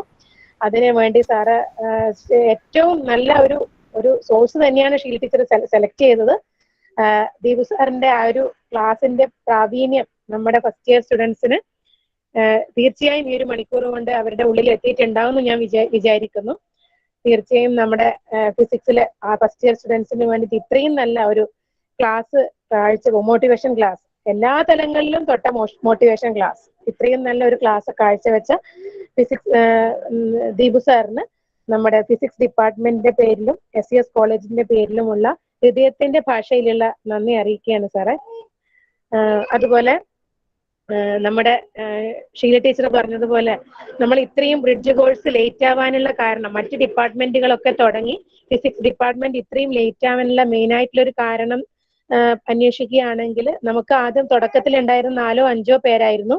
ആ കുട്ടികളെ വെച്ച് ക്ലാസ് എടുത്താൽ നമുക്ക് വീണ്ടും ബാക്കി കുട്ടികൾ വരുമ്പം എന്ത് ചെയ്യും എന്നുള്ള ഒരു ക്വസ്റ്റ്യൻ മാർക്ക് നമ്മുടെ മുന്നിൽ ഉള്ളത് കൊണ്ടായിരുന്നു നമ്മൾ ഇത്രയും ലേറ്റ് ആയത്. ഇപ്പൊ കഴിഞ്ഞ ഈ ലാസ്റ്റ് വീക്കിലാണ് നമുക്ക് മുഴുവൻ ഇത്രയെങ്കിലും ഒരു സ്ട്രെങ്ത് വന്നത്. അതായത് സ്പോട്ട് അഡ്മിഷനിൽ വരുന്ന കുട്ടികളാണ് നമ്മുടെ കോളേജിൽ അധികം ഉള്ളത്.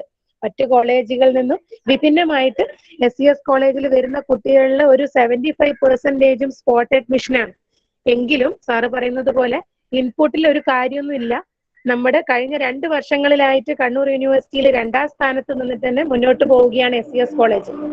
അപ്പോ ഫിസിക്സ് ഡിപ്പാർട്ട്മെന്റിലെ കുട്ടികൾ എന്ന് പറഞ്ഞാൽ പൊതുവെ പാഠ്യേതര വിഷയങ്ങളിൽ എത്രയോ പ്രാവീണ്യം തെളിയിച്ച കുട്ടികളാണ് നമ്മുടെ കോളേജിൽ. ആർട്സിലായാലും സ്പോർട്സിലായാലും മറ്റ് എന്താ പറയുക, സാറ് നേരത്തെ പറഞ്ഞതുപോലെ സമ്മർ ക്യാമ്പിൽ കഴിഞ്ഞ 2 വർഷങ്ങളിലായി ഞങ്ങളുടെ കോളേജിൽ ഒരു കുട്ടി ഉണ്ടായിരുന്നു.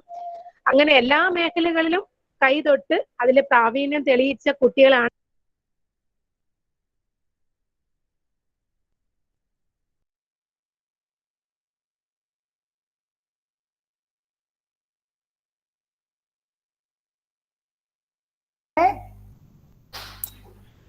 ഇതെനിക്ക് നെറ്റ്വർക്ക് പ്രശ്നമുണ്ടെന്ന് തോന്നുന്നു, നോക്കാം.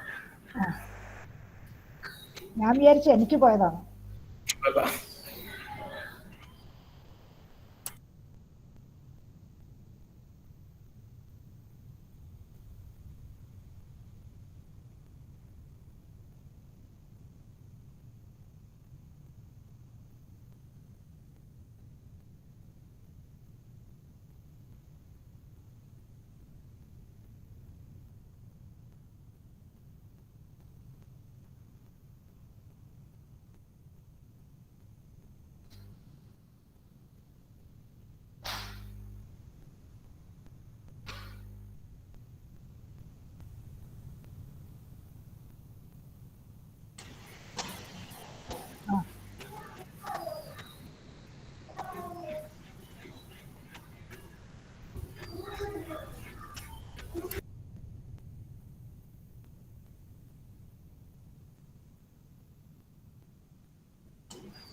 നമുക്ക് എങ്ങനെയാണ് വൈൻഡപ്പ് ചെയ്താലോ? എന്നാ വൈൻഡപ്പ് ചെയ്യാം. വരുന്ന അപ്പൊ പിന്നെ രജിത്തെ, ടീച്ചറെ സ്വരമല്ലേ കേൾക്കുന്നേ? ഏതാ? തന്നെയുടെ അല്ലേ പിള്ളേരുടെ സ്വരം കേൾക്കുന്നേ? അല്ല അല്ല അല്ല. Okay okay okay okay. അപ്പോഴ് എല്ലാ വിദ്യാർത്ഥികൾക്കും ധന്യ ടീച്ചർ പറഞ്ഞു വെച്ചോടത്തുനിന്ന് എല്ലാവർക്കും നന്ദി രേഖപ്പെടുത്തുന്നു. പ്രത്യേകിച്ച് HOD എന്ന നിലയിൽ ദീപു സാറിനോട് ചെറിയ നോട്ടീസിൽ ഇതുപോലെ നല്ലൊരു ക്ലാസ് എടുത്ത് നമ്മുടെ വിദ്യാർത്ഥികളെ മോട്ടിവേറ്റ് ചെയ്തതിന് ദീപു സാറിനുള്ള നന്ദി രേഖപ്പെടുത്തുന്നു.